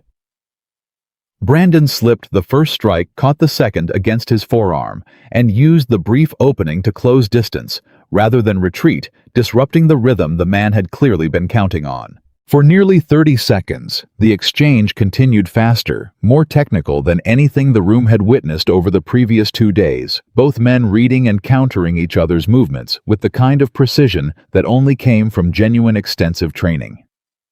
Then Brandon found his opening. A half-second gap in the man's guard, created by his own aggression, by the assumption that Brandon would eventually tire or falter, the way most opponents did under sustained pressure. Brandon didn't falter. He stepped into the gap, redirected the man's next strike, and ended the exchange with the same controlled, economical motion he'd used twice before on this same mat. No more force than necessary, no wasted violence, simply an ending clean and undeniable. The man hit the mat. Silence swept through the training hall, heavier and more absolute than either of the previous times Brandon had ended a match this way. Grant's face had gone pale. Victoria stepped forward slowly, her eyes moving between Brandon, still standing calm and controlled at the center of the mat, and the outside evaluator now pushing himself up with visible effort, clearly unaccustomed to losing. "Mr. Reyes," Victoria said, her voice carrying a new sharp edge that hadn't been there moments before. "I don't recall approving an outside consultant for today's evaluation." The man on the mat glanced toward Grant, something flickering across his face. Hesitation, maybe, or the particular unease of someone realizing his cover had just become considerably less secure. "Mr. Holloway arranged it," he said carefully. "Said it was standard protocol for final round candidates." Victoria turned slowly toward Grant, and the temperature in the room seemed to drop several degrees. "Is that true, Grant?" Grant's mouth opened, then closed, his usual composure visibly cracking under the weight of Victoria's stare. It's an added layer of assessment, Victoria. Nothing outside standard practice. I wanted to make sure Carter's skill set held up against genuinely elite-level opposition before... Before what? Victoria cut, in her voice quiet, but carrying an unmistakable edge of steel now. Before you could report back to whoever hired Mr. Reyes that Carter had either failed to meet the standard, or worse, that he'd been injured badly enough to remove himself from consideration entirely. The room went utterly still. Grant's face drained of color entirely. I don't know what you're implying. I think you know exactly what I'm implying, Victoria said. I think you've known exactly what you were doing for weeks now, Grant, and I think you're about to have a considerably more serious conversation than you were expecting today. Brandon, still standing at the center of the mat, watched this exchange unfold with the same careful, quiet attention he'd carried through every moment of the last 3 days, understanding now with sudden sharpening clarity that the danger in this building had never really come from a hand-to-hand evaluation or a redacted file or an old police report. It had come from somewhere much closer, much more carefully hidden, and far more dangerous than anyone in that room, aside from Victoria Ashford herself, had fully understood until this exact moment. Grant Holloway took a single step backward, his eyes darting toward the exit, some final calculation playing out behind his expression as he realized all at once exactly how much trouble he was now standing in. Nathan, Victoria said, without raising her voice, without taking her eyes off Grant. Please escort Mr. Holloway to my office. I think it's time we had a very honest conversation about Whitfield Capital. The name landed in the room like a physical blow. Grant's face went from pale to ashen in the span of a single heartbeat, and for the first time since Brandon had walked into this building 3 days ago, he watched the man who had spent that entire time trying to tear him down finally unmistakably understand that he was the one who had just been exposed. Grant Holloway didn't move for a long moment. He stood frozen in the center of the training hall, the name Whitfield Capital still hanging in the air like smoke that refused to clear, while every candidate, every role player, every person who had spent the last 3 days watching Brandon Carter get tested, now turned their attention to him instead. Victoria, Grant said, his voice cracking slightly around the edges of forced calm. I think there's been some kind of misunderstanding. There's no misunderstanding, Grant. Victoria's voice didn't rise. It didn't need to. There was something far more dangerous in its steadiness than there would have been in shouting. I've had Nathan pulling records for 3 days. 2 phone calls with a number traced to a shell company under 4 layers of holding entities, all of it eventually landing on Marcus Whitfield's desk. A manual, unauthorized pull of a sealed civil record targeting one specific candidate 4 days before evaluations even began. And now an outside combat consultant brought in without my approval during the one part of this process where an injury could conveniently remove that same candidate from consideration entirely. She let that sit for a moment. Would you like to keep calling this a misunderstanding? Grant's jaw worked, no sound coming out. Nathan stepped forward, his expression carefully neutral, professional, though Brandon could see the tension coiled tight in his shoulders. Grant, let's continue this conversation somewhere private. I built this security division, Grant said, his voice rising now, some final thread of pride refusing to let him go quietly. 11 years, Victoria. 11 years keeping this family safe, and you're going to throw all of that away because of some repair technician who... Because of a man, Victoria cut in sharp now, who has done nothing in 3 days except prove exactly how much better he is at your job than you are. I watched him absorb every insult this room threw at him without a single complaint. I watched him protect me in a live exercise faster and cleaner than anyone this division has trained in 3 years. And I watched you try twice to have him removed through means that had nothing to do with his actual qualifications. She stepped closer, her voice dropping into something colder and more precise. You didn't build this division to protect my family, Grant.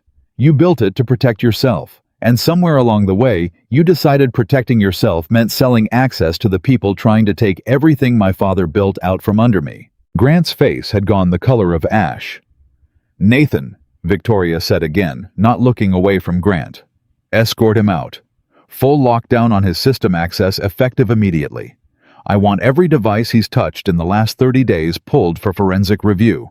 Two security staff Brandon hadn't noticed until now moved forward from the edges of the room, flanking Grant on either side. He didn't fight them. Whatever fight had been in him seemed to drain out all at once, leaving behind only the hollow look of a man who had just watched years of careful maneuvering collapse in the span of 90 seconds.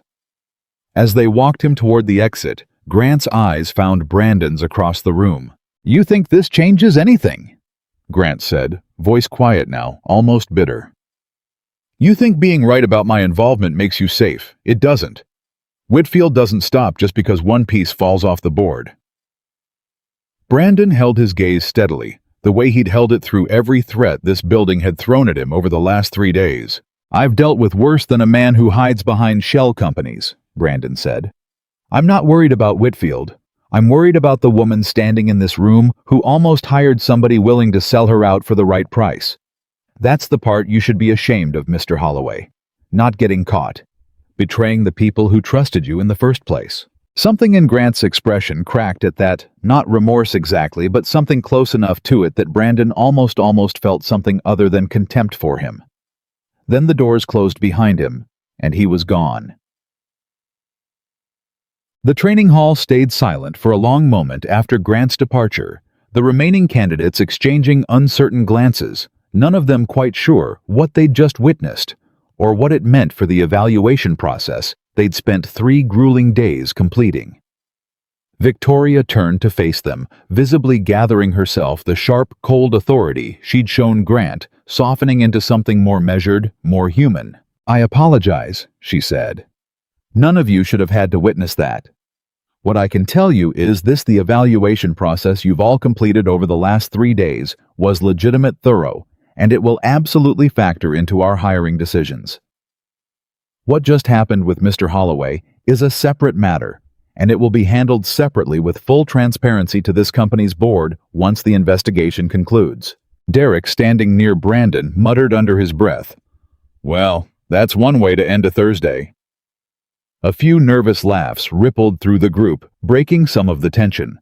Victoria's eyes moved across the remaining candidates and settled on Brandon. "Mr. Carter," she said, "could I speak with you privately?" Brandon nodded, aware of the curious glances following him as he stepped away from the group and followed Victoria toward a smaller side room off the main training hall. The room was simple.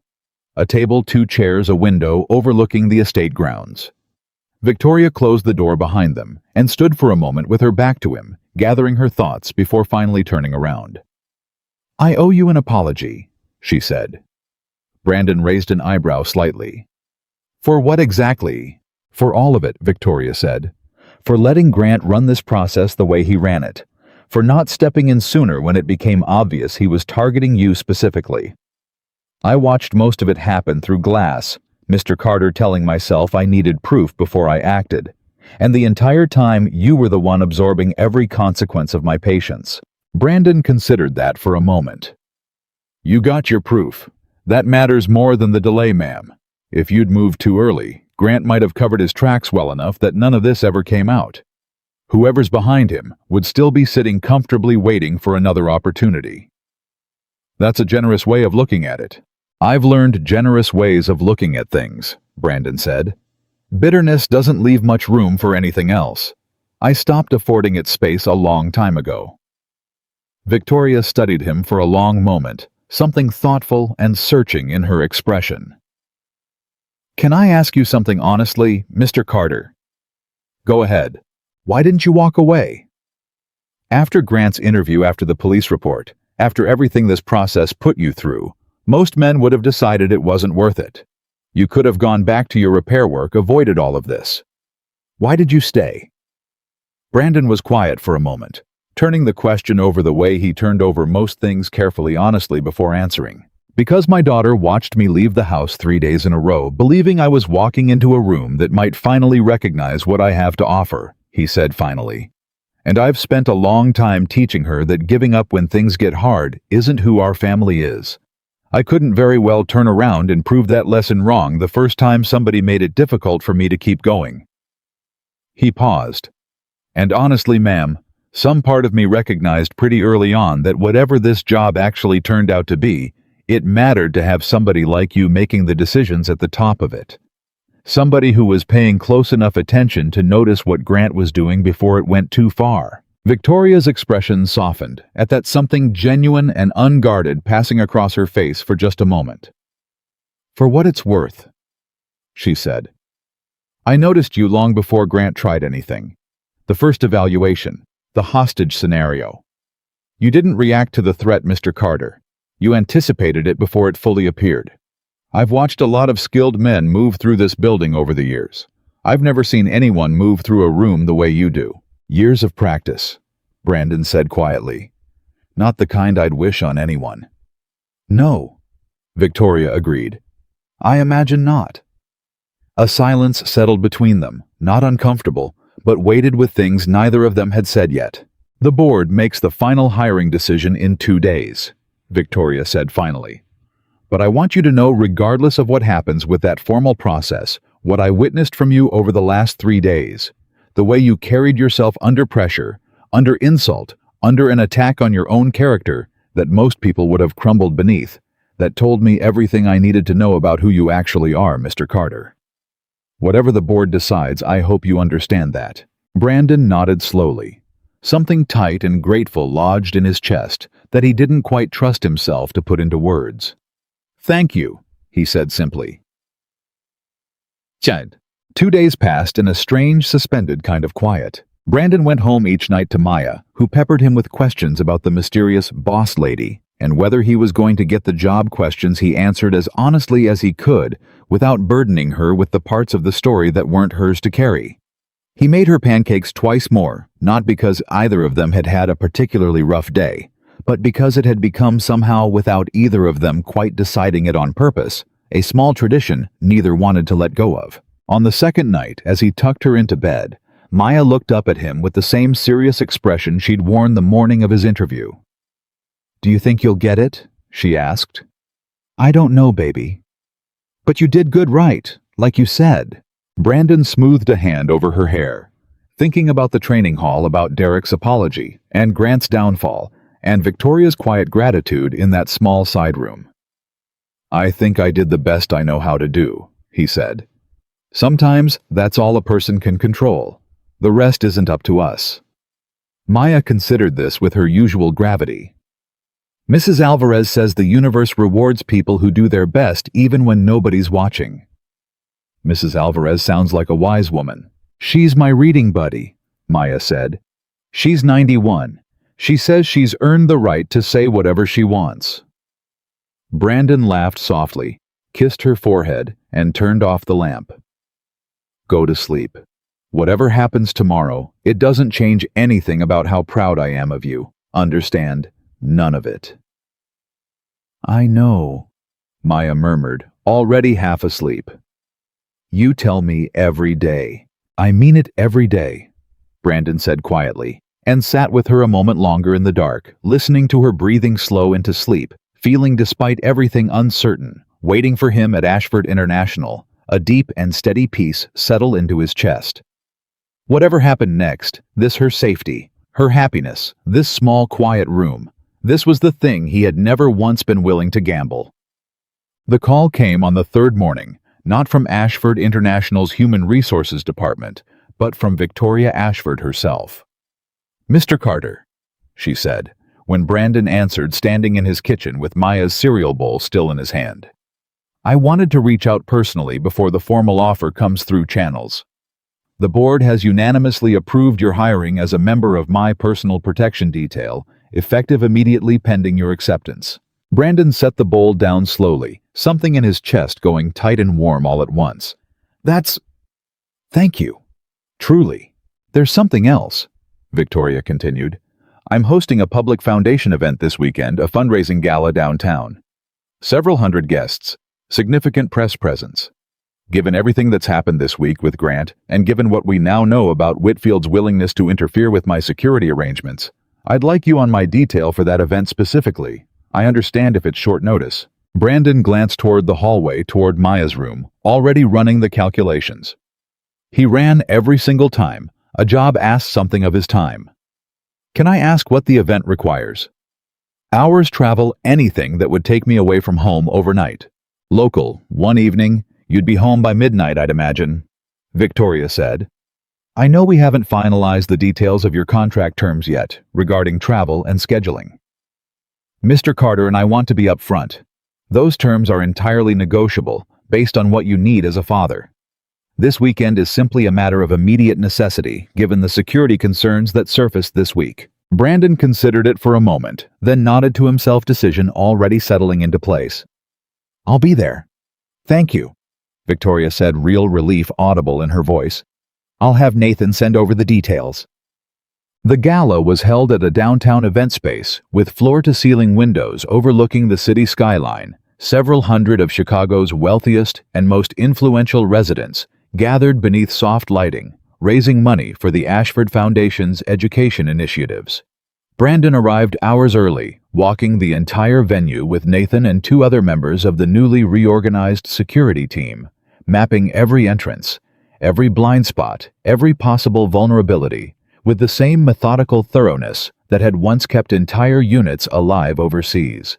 You're taking this seriously, Nathan observed, watching Brandon check sightlines from a service corridor most guests would never even notice existed. Somebody tried to compromise this security detail 3 days ago, Brandon said. I don't assume the danger disappeared just because Grant did. If anything, I assume whoever was really behind this is more desperate now, not less. Nathan nodded slowly.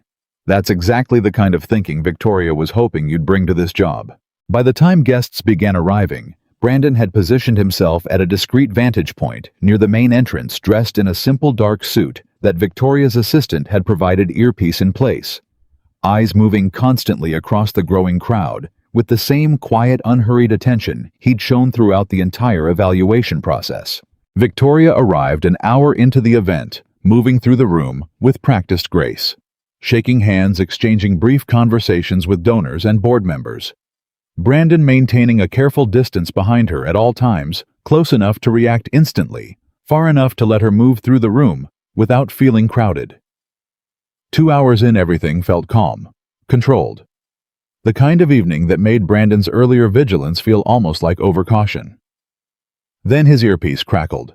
Carter, this is Nathan. We've got a problem. Service entrance on the east side. Camera feed just went dark. Brandon's entire posture shifted instantly, the calm ease of the evening evaporating in a heartbeat. How many entrances does that corridor connect to? 3, kitchen loading dock, and a direct hallway to the main ballroom, maybe 40 feet from where Victoria's currently standing. Get eyes on that corridor. I'm moving to Victoria now. Brandon crossed the room in seconds, closing the distance to Victoria's side without drawing attention, leaning in close enough to speak without being overheard by the surrounding guests. We need to move you toward the private lounge, now. No questions, just walk. Victoria's smile never wavered, years of practice, allowing her to maintain perfect composure even as she registered the seriousness in Brandon's voice. How bad? Don't know yet, not taking chances. She excused herself smoothly from the conversation she'd been having, allowing Brandon to guide her through the crowd toward a quieter hallway leading to the private lounge. His hand light but firm at her elbow, his eyes never stopping their constant sweep of the surrounding space. They were 15 feet from the lounge door when the lights along the east corridor cut out entirely. Screaming erupted from somewhere near the service entrance, and 3 figures in dark clothing burst through the double doors leading from the kitchen, moving fast, one of them raising a weapon toward the crowded ballroom. Brandon didn't hesitate. He pulled Victoria behind him in one fluid motion, positioning his own body directly between her and the threat already scanning for the nearest secure exit, as chaos erupted around them. Guests screaming, scattering security personnel across the room, reacting a half-second slower than the situation demanded. Nathan, lockdown protocol now, Brandon said into his earpiece, voice steady despite the chaos. 3 hostiles east corridor, at least 1 confirmed weapon. Get everyone else moving toward the west exits. Copy. Police are 3 minutes out. 3 minutes felt like an eternity. Brandon moved Victoria backward toward the private lounge, keeping his body angled between her and the threat the entire time, his mind running through options with the same cold, practiced clarity that had once kept him alive in situations considerably more dangerous than a chaotic ballroom. One of the armed figures spotted them breaking away from the main group, moving directly toward Victoria's position with clear, deliberate intent. "This one's not random," Brandon said, half to himself, half to Nathan through the earpiece. "They're not just causing chaos, they're targeting her specifically." "Whitfield." Nathan's voice crackled back tight with alarm.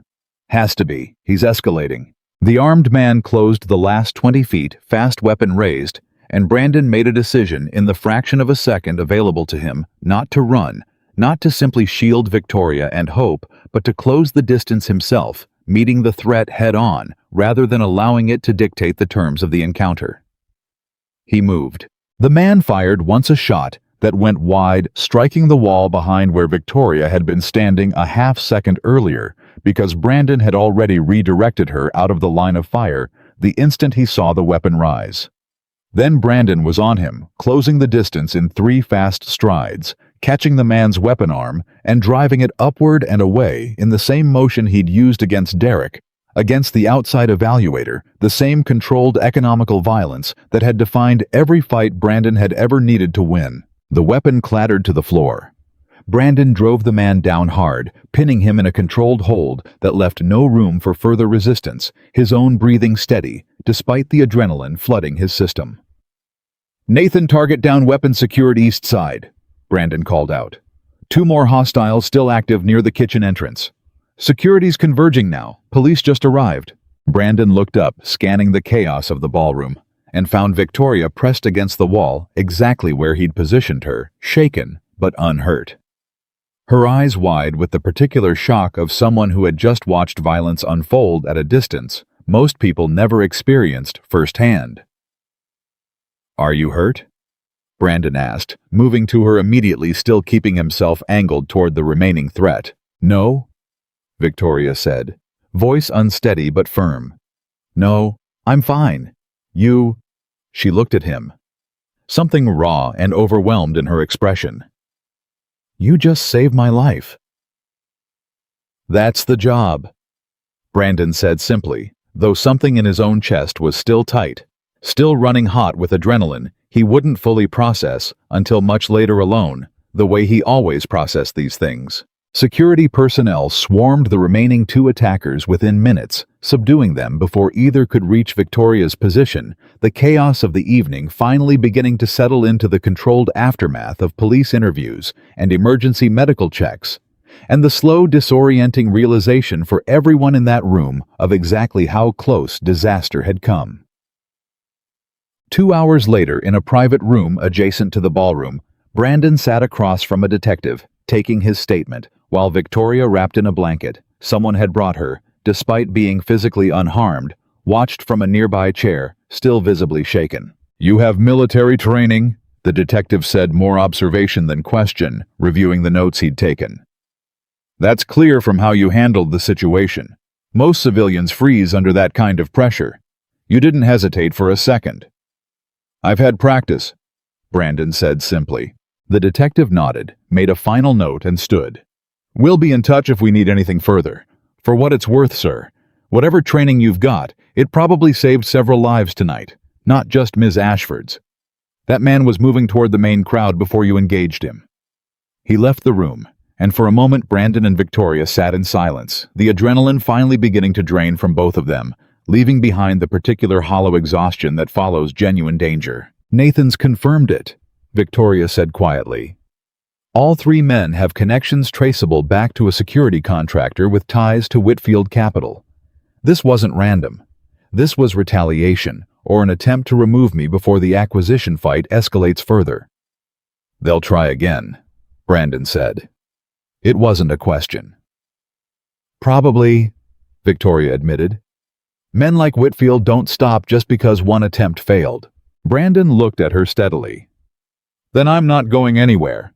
Whatever this job requires from here forward, ma'am. I'm not walking away in the middle of it. Not now." Victoria studied him for a long moment. something deep and grateful and slightly overwhelmed moving behind her eyes. 3 days ago, half this company thought you didn't belong in that building, she said quietly. Tonight, you're the only reason I'm still sitting in this room. People believe what's easiest to believe, Brandon said. Doesn't make it true. Never has. Victoria let out a breath that was almost a laugh, almost a sob, the exhausted release of someone who had spent the evening staring down her own mortality and was only now beginning to process it. I owe you more than a job offer, Mr. Carter. You don't owe me anything, Brandon said. I did what anybody with the right training would have done in that position. No? Victoria said, shaking her head slowly. You did what the right person would have done in that position. There's a difference. I've had trained men on this detail for years, Mr. Carter. None of them ever made me feel as safe as I did the moment you stepped in front of me tonight. Brandon didn't know how to answer that, so he said nothing at all, and for a long moment, the two of them simply sat together in the quiet aftermath of a night that had nearly ended everything. Both of them beginning slowly to understand exactly how much had shifted between them in the span of a single terrifying evening.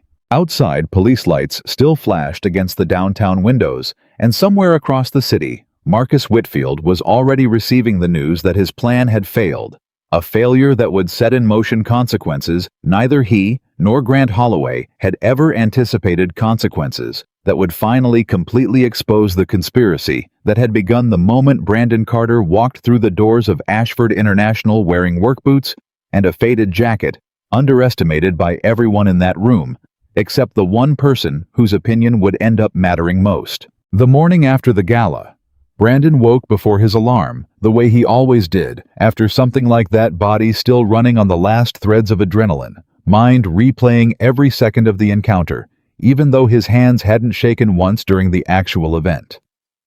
He lay there in the gray early light for a few minutes, listening to the quiet of his own house, grounding himself the way he'd learned to ground himself years ago, after nights that used to be so much worse. Then he heard small feet padding down the hallway, and Maya pushed open his door without knocking, still in her pajamas, hair a wild tangle around her face. Dad. Hey, baby. He sat up. You're up early. I saw it on the news, Maya said, and Brandon felt his stomach drop straight through the floor. He'd forgotten in the chaos of police statements and Victoria's shaken gratitude and the long silent drive home well past midnight that a gala shooting attempt involving a billionaire heiress was exactly the kind of story that made it onto every morning broadcast in the city within hours. He'd forgotten that his daughter, curious and sharp, and far too observant for her own good, watched the news with her babysitter most mornings while he was still getting dressed. Maya. They said a security guard stopped the bad guys, Maya said, climbing onto his bed, eyes wide, searching his face with an intensity that made his chest ache. They didn't say his name. Was it you? Brandon hesitated for only a second before deciding the way he always decided, that his daughter deserved honesty, even when honesty was hard. Yeah, he said quietly. It was me. Maya's face went through several expressions in rapid succession: fear, awe, something that looked almost like anger. You could have gotten hurt. I know. You could have died. I know that too. Why didn't you call me? Why didn't you tell me last night? Brandon pulled her into his side, feeling her small body trembling slightly, the delayed fear finally catching up to her now that the danger was safely in the past. Because it was almost 1 a.m. by the time everything settled down, and you were asleep, and I needed you to get your rest more than I needed you to worry about something that was already over. I'm right here, Maya. I'm not hurt. Nothing happened to me. But it could have. Yeah, Brandon admitted, because lying to her about that wouldn't serve either of them. It could have, but it didn't. And baby, look at me. He waited until she lifted her tear-filled eyes to his. This is exactly why I trained the way I did. This is exactly why all those years mattered.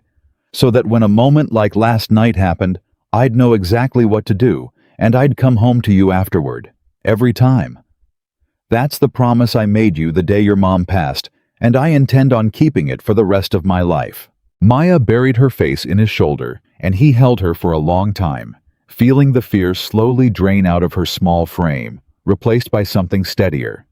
Something that had always been there beneath the surface of every conversation they'd ever had about danger and safety and the strange, complicated shape of her father's past. "Are you going to keep doing this job?"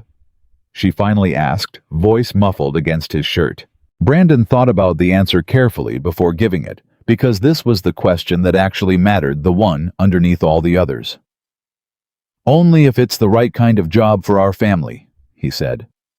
"I'm not going to do anything that keeps me away from you more than I already am. That's non-negotiable no matter how much they offer, no matter how important the work is. You come first. You've always come first. That's not changing." Maya pulled back slightly, studying him with the same seriousness she'd shown outside the principal's office days earlier. "But you're really good at it," she said. "Like really good. The lady on the news said you saved a lot of people." "I did what I was trained to do." "That's not the same as not being scared, though, right? You always tell me being brave doesn't mean not being scared. It means doing the right thing anyway." Brandon felt something catch hard in his throat, the particular ache of hearing your own words handed back to you by a child who had somehow understood them more completely than you'd realized when you first said them. "That's exactly right," he said quietly. "Then I think you should keep doing it," Maya said with the simple, unshakable certainty only an 8-year-old could manage. "As long as you always come home, that's the only rule." "That's always going to be the rule," Brandon promised her, "no matter what." 3 days later, Victoria Ashford called Brandon into her office. A real office, this time. Not a glass-walled interview room, not a training hall observation deck, but the private study on the second floor of the Ashford estate, warm and lined with books and family photographs that told a story Brandon suspected very few employees ever got to see. "Sit," Victoria said, gesturing to the chair across from her desk, and Brandon noted with quiet appreciation that it was an invitation this time, not a command. "How's Maya?" Victoria asked before getting into anything about the job. "Nathan mentioned she saw the news coverage." "She's all right," Brandon said. "Scared, mostly. Proud, I think, once the scared part settled down. She's tougher than most people give 8-year-olds credit for. She sounds like she takes after her father." Brandon allowed himself a small smile at that. "She'd probably say the opposite. She thinks she's the smart one in the family." Victoria laughed softly, then let the moment settle before turning to the reason she'd called him in. "The board convened yesterday," she said. "Grant's termination has been finalized effective immediately with a formal referral to federal investigators regarding his connection to Marcus Whitfield and the events at the gala. Whitfield himself is now facing an active investigation into conspiracy, attempted assault, and racketeering charges connected to the acquisition attempt. I don't expect either of them to trouble this company again." "Good," Brandon said simply. "There's more," Victoria continued. "The board has unanimously approved a new position, head of personal protection, reporting directly to me, overseeing the entire security detail rebuild we're now undertaking in the wake of everything that's happened. They want you in that role, Mr. Carter. And frankly, so do I." Brandon sat with that for a moment, feeling the weight of it settle into his chest. Not the salary, though he'd already glimpsed enough of the number Victoria slid across the desk to know it would change everything about the life he could offer Maya. But the sheer unfamiliar shape of being wanted somewhere, respected, somewhere valued for exactly the things he'd spent years believing he needed to hide. "I appreciate that," he said finally. "More than I know how to say. But I need to be honest with you about something before I answer." "Go ahead." "I told my daughter I wouldn't take a job that pulled me away from her more than I already am," Brandon said. "Head of personal protection sounds like a position that comes with long hours travel, constant availability. I can't promise that kind of commitment, Ms. Ashford. Not even for a salary like this. Not even after everything that happened at the gala. My daughter comes first. She has to come first. That's not something I'm willing to negotiate away no matter how good the offer is."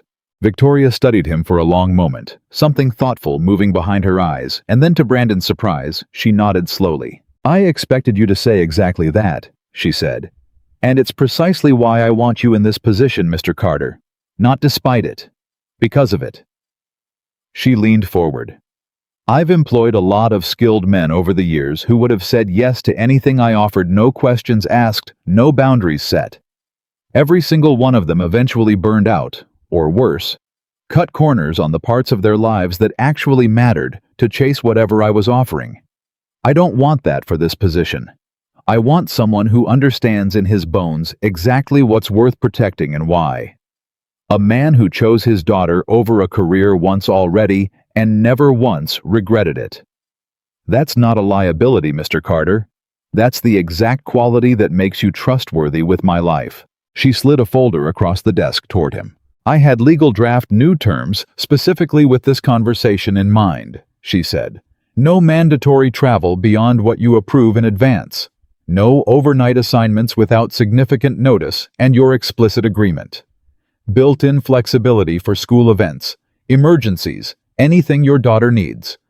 You'd oversee the security division train and manage the team and personally handle protection only for high-risk situations that require your specific skill set, situations like the gala. Everything else runs through the team you build underneath you. Brandon opened the folder, slowly scanning the terms, feeling something unfamiliar and warm settle into his chest as he read clause after clause that had clearly been written not around a company's convenience, but around a father's needs. You did this on purpose, he said quietly. Before I even asked. I told you, Victoria said. I noticed you long before Grant ever did. I noticed the way you talked about your daughter the very first day, buried underneath a room full of people mocking you. I noticed you didn't correct them, didn't defend yourself, didn't even seem particularly bothered by their opinion of you. A man like that isn't chasing status, Mr. Carter. He's already decided what actually matters. I wasn't about to offer him a position that would force him to choose between the two. Brandon closed the folder, looked up at her, and felt something settle fully into place inside him. Not just acceptance of a job offer, but something closer to relief, the specific relief of finally finding a place in the world that didn't require him to sacrifice the thing he'd promised to protect above everything else. I accept, he said. Victoria smiled, real and unguarded. Welcome to Ashford International, Mr. Carter, properly this time. The weeks that followed moved with a kind of momentum Brandon hadn't experienced in years. He built out the new security team methodically, deliberately recruiting from candidates he'd come to trust during the evaluation process. Derek Vaughn, among the first he called, offering him a senior position on the newly restructured detail. You sure about this? Derek asked, standing in Brandon's new office at the estate, still looking slightly stunned by the offer. After everything I said to you that first day you were wrong about me, Brandon said. Every day since you've proven you're not the kind of man who stays wrong on purpose. That matters more to me than a bad first impression ever could. Derek extended his hand and Brandon shook it.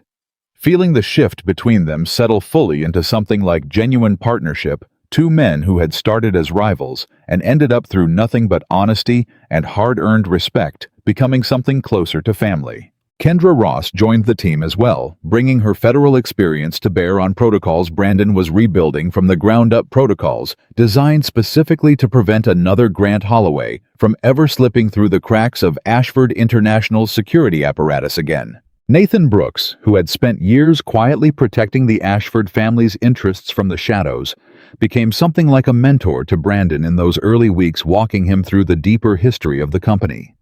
The complicated web of relationships and rivalries that came with protecting someone as prominent as Victoria Ashford. You handled this whole thing better than most men twice your experience in this industry. Nathan told him one afternoon, the two of them reviewing security footage from a recent public appearance. Most people who survive something like the gala end up either paralyzed by fear or drunk on their own heroism. You did neither. You just went back to work the next morning like it was simply the job. It was simply the job, Brandon said. I don't need it to be more than that. The moment it becomes about proving something, that's usually the moment people start making mistakes. Nathan studied him for a long moment. Where'd you learn that? The hard way. Brandon said simply, and left it at that, the way he always did. Marcus Whitfield's arrest made national news 3 weeks after the gala. The full scope of his conspiracy finally laid bare through a joint investigation between federal prosecutors and Ashford International's own legal team.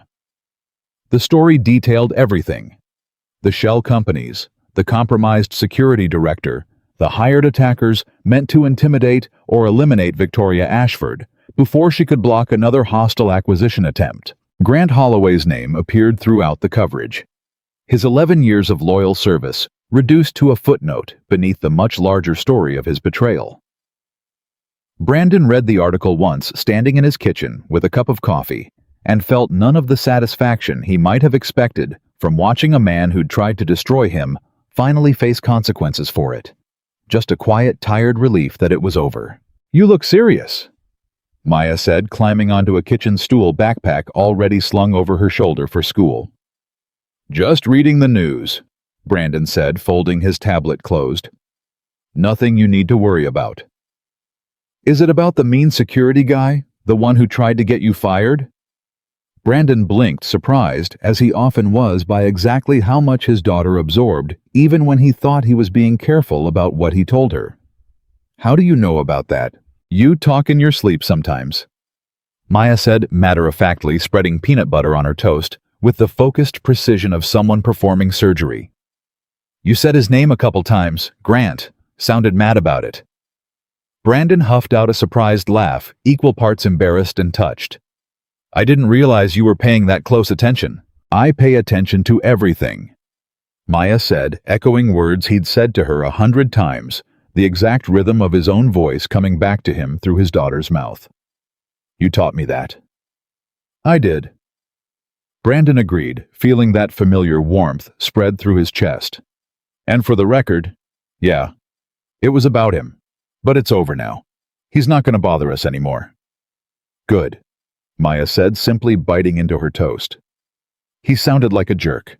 Brandon laughed again, louder this time, and drove her to school with the radio playing something upbeat, feeling lighter than he had in weeks.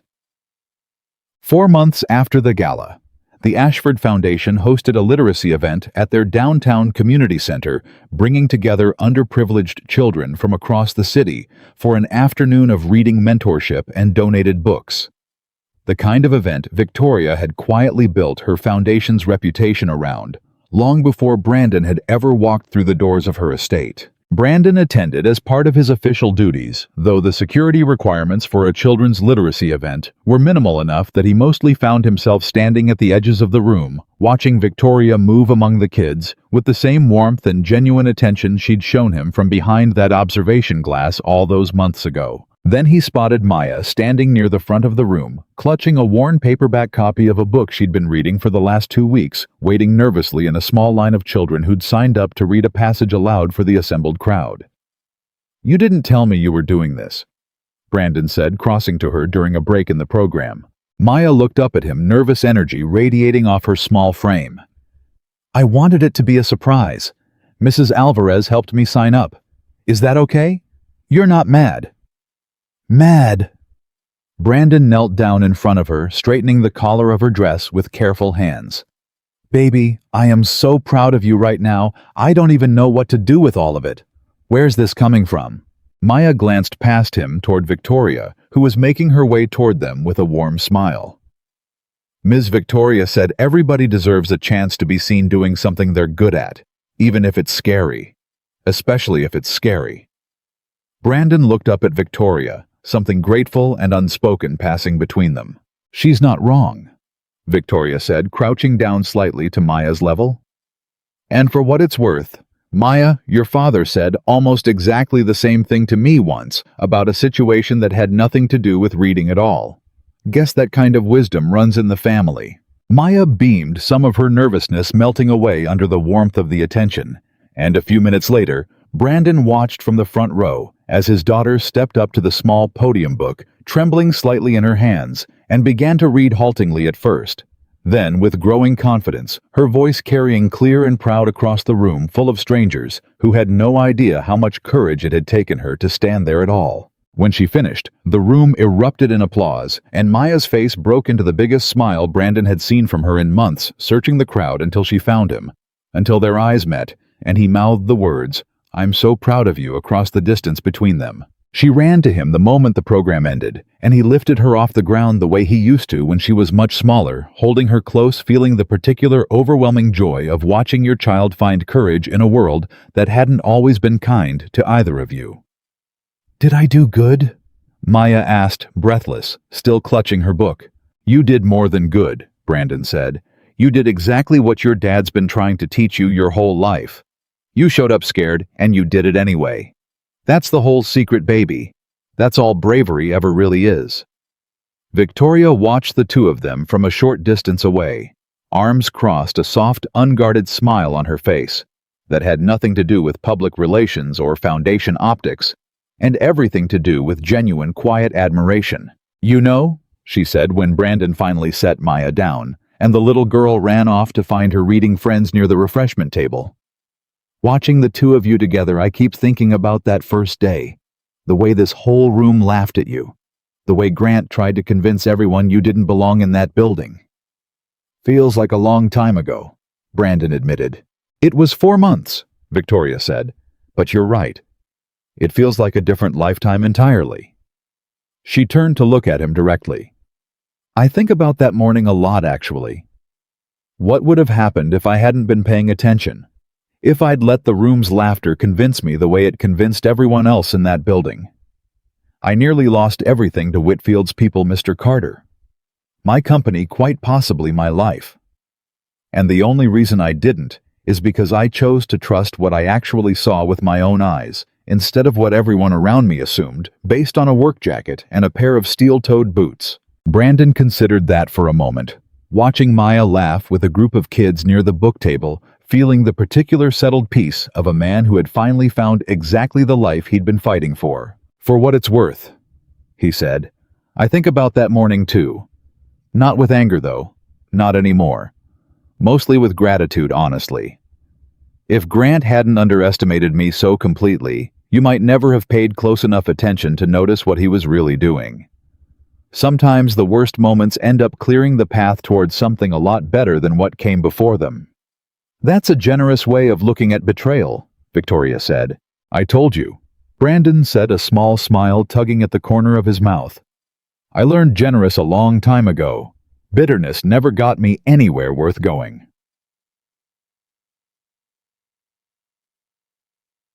That evening, after the event ended, after Maya had fallen asleep in the back seat of his truck, clutching a stack of donated books she'd insisted on bringing home, Brandon drove through the quiet Chicago streets, with the radio low, thinking about everything that had happened since the morning he'd walked into that training hall, wearing a faded jacket and work boots, expecting nothing more than a chance at stability for his daughter's future. He thought about Derek's apology, about Kendra's quiet respect, about the strange, unexpected friendship he'd built with people who had started this journey as strangers, determined to see him fail. He thought about Grant Holloway's downfall, about Marcus Whitfield's arrest, about the particular hard-won satisfaction of watching people who had underestimated him, who had tried to use his own past against him, who had tried to erase him from a room simply because he didn't look the way they expected strength to look.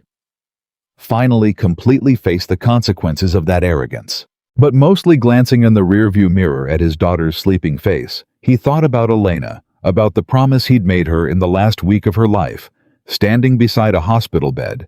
Neither of them had wanted to accept as real. "I'll take care of her, Elena. Whatever it costs me, I'll make sure she's safe. I'll make sure she knows she's loved every single day for the rest of her life."